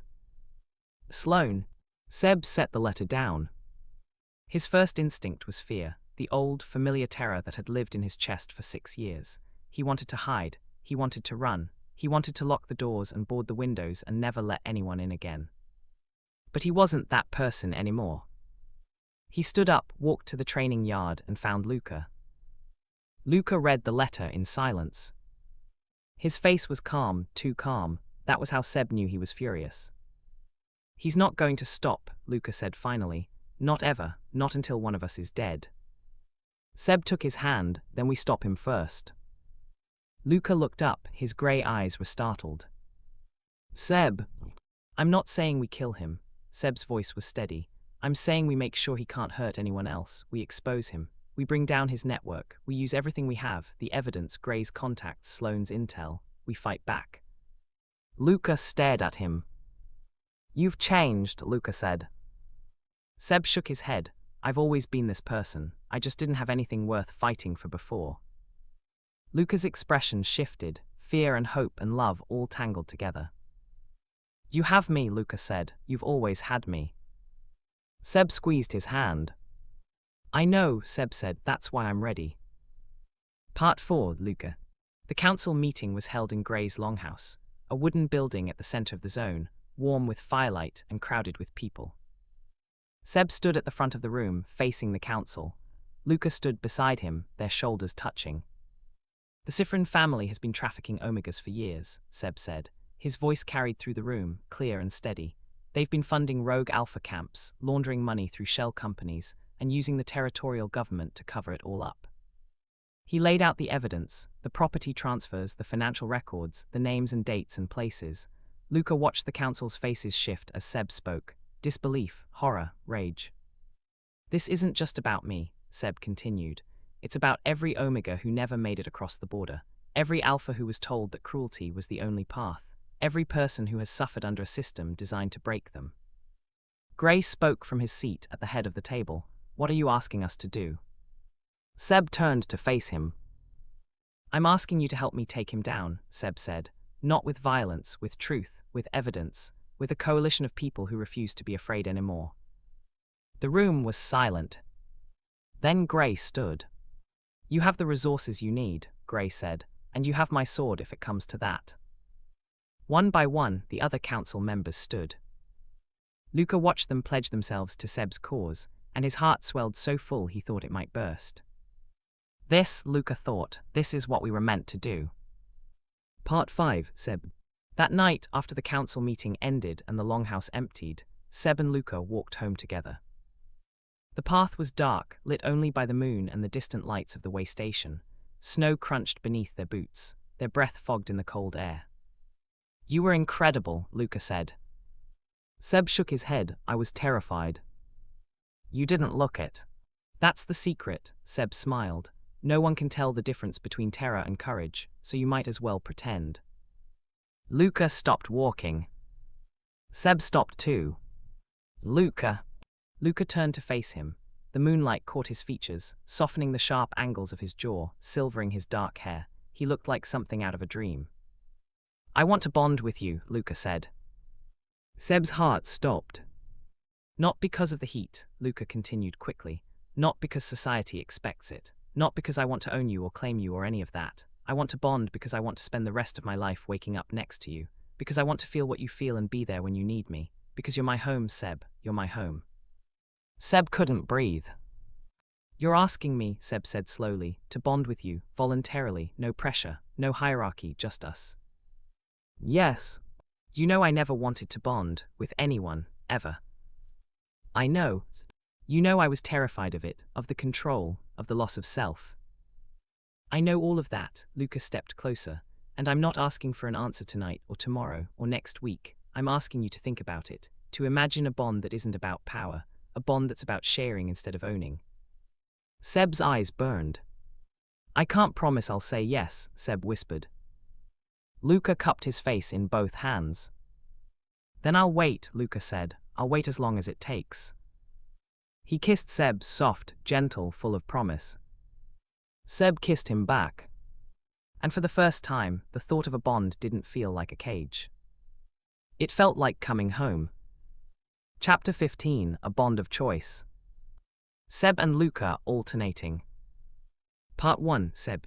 The coalition moved slowly. Seb had learned, over months of watching Gray navigate the independent zone's politics, that real change didn't happen in grand gestures. It happened in quiet conversations, in shared meals, in the slow, patient work of building trust. So when they began their campaign against Alastair Sifrin, they did it the same way. Evidence not armies, truth not violence. Seb compiled the files, every document, every photograph, every testimony from Omegas who had escaped the Sifrin network. Gray's people smuggled the evidence across the border in shipments of food and medicine. Sloan, still inside the territory, distributed it to journalists, to sympathetic council members, to anyone with the power to make noise. And the noise grew. First a whisper, then a murmur, then a roar. Alastair Sifrin has been trafficking Omegas. The council knew. They looked away. How many more? How many did we lose? Seb watched from the independent zone as the story spread, and for the first time, he allowed himself to believe that justice might be possible. Part 2, Luca. Luca didn't leave Seb's side during the campaign. Not because Seb needed protection. He didn't, not anymore. Seb had become something fierce and steady, a leader in his own right. The Omegas who came to the school didn't just see him as a teacher. They saw him as proof that survival was possible. Luca stayed because he wanted to witness it. Every conversation, every negotiation, Every time Seb sat across from a frightened refugee and said, "You're safe now, you never have to go back." This is what love looks like, Luca thought, watching someone become who they were always meant to be. The breaking point came on a cold November morning. Sloane's message arrived via satellite phone, her voice crackling with static and barely contained fury. The council arrested him, Alastair. They found the offshore accounts, the property transfers, the witness testimony. He's in custody. Luca sat down heavily on the nearest bench. Luca, Seb's voice came from somewhere behind him. What happened? Luca turned, his face was wet. He's done, Luca said. My father, he's done. Seb's eyes widened, then he was crossing the room, wrapping his arms around Luca, holding him while he shook. You're free, Seb whispered. We're both free. Luca held on. Part 3, Seb. The school opened on the first day of spring. It wasn't grand, the roof still leaked in one corner, the chalkboard was cracked, the desks were mismatched and scarred with old graffiti, but the children came, dozens of them from everywhere, their faces bright with nervous excitement. Seb stood at the front of the main room, looking out at the sea of young faces, and felt something crack open in his chest. Mira, he thought, this is for you. He taught his first lesson that morning, how to write their names. Some of them already knew, most didn't. One small Omega, no older than 6, had never held a pen before. Her hand trembled as she gripped it. Seb knelt beside her desk. What's your name? Lena, she whispered. Lena, Seb smiled. That's a beautiful name. Do you want to learn how to write it? Lena nodded. Seb guided her hand. Lina, the letters were wobbly and uneven. Lena stared at the paper, then she looked up at Seb, her dark eyes wide. I did it, she said. You did it, Seb agreed. Lena smiled. Seb thought he had never seen anything so beautiful. Part 4, Luca. Luca watched Seb teach from the doorway. He came to the school most afternoons, after his training sessions at the yard. Sometimes he helped with repairs or carried heavy boxes or read stories to the younger children. Mostly, he just watched. Watched Seb kneel beside desks, watched him laugh at a student's joke, watched him wipe away tears and bandage scraped knees, and hand out snacks with the same steady patience he brought to everything. This is who he was always meant to be, Luca thought. Not hidden, not afraid, just himself. Seb looked up and caught Luca's eye. He smiled. Luca's heart turned over. That evening, after the last student had gone home and the school was quiet, Seb found Luca at the training yard. The sun was setting, painting the sky in shades of orange and gold. Luca was alone, sitting on a wooden bench, his hands resting on his knees. You've been thinking, Seb said, sitting down beside him. Luca nodded. About what? About the bond. Luca turned to face him. I meant what I said. I'll wait as long as you need, but I want you to know, it's not about owning you, it's never been about that. Seb was quiet for a moment. I know, Seb said, that's why I've decided. Luca's breath caught. I don't want to be bonded because I'm afraid of my heat, Seb said slowly, or because society expects it, or because I need protection. He took Luca's hand. I want to be bonded because I love you, because I want to share my life with you, because you're the first person who ever made me feel like I could be whole. Luca's eyes glistened. Seb. Yes, Seb said, the answer is yes. The bonding was quiet. No ceremony, no witnesses, just the two of them sitting by the fire in their small cabin, the same one they'd shared for months, the same one where Luca had tied himself to a beam, the same one where Seb had first said I love you. I've never done this before, Luca admitted. Neither have I, Seb's voice was soft, but I trust you. Luca leaned in, his lips brushed Seb's neck, not biting, not yet, just breathing, just feeling. Last chance to change your mind, Luca whispered. I'm not going to change my mind. Luca kissed the spot where Seb's scent gland pulsed. Then, gently, he bit down. The bond fled to life between them, a rush of sensation, of emotion, of knowing. Seb felt Luca's love like a wave, warm and endless. He felt Luca's fear, not of Seb, but of failing him. He felt Luca's hope, bright and fierce, for a future they would build together. Seb gasped. Luca pulled back, his eyes searching Seb's face. Are you okay? Seb reached up and touched his own neck. The bond mark was small, barely visible, but he could feel it, a thread connecting him to Luca, constant and warm. "I'm more than okay," Seb said. He pulled Luca down and kissed him. When they broke apart, Luca was crying. Seb wiped his tears away with his thumbs. "Happy tears?" Seb asked, echoing a conversation from months ago. Luca laughed, "The happiest." They sat together by the fire, bonded and whole, and watched the flames dance. Epilogue 1 year later. The school had grown. What had started as a single room in a renovated storehouse was now a proper building, wings added, roof repaired, walls covered in children's artwork. Seb had hired 3 more teachers. There was a waiting list. Lena, the small Omega who had never held a pen, could now write her name in perfect cursive. She had also learned to read, to paint, and to argue with the older children about whose turn it was to feed the classroom rabbit. Seb watched her chase a boy across the yard and smiled. "This," he thought, "this is why we fought." Luca found him on the porch after the last bell. "You're brooding," Luca said, sitting down beside him. "I'm reflecting." "That's the same thing." Seb laughed, "You know me too well." "The bond helps," Luca leaned into him.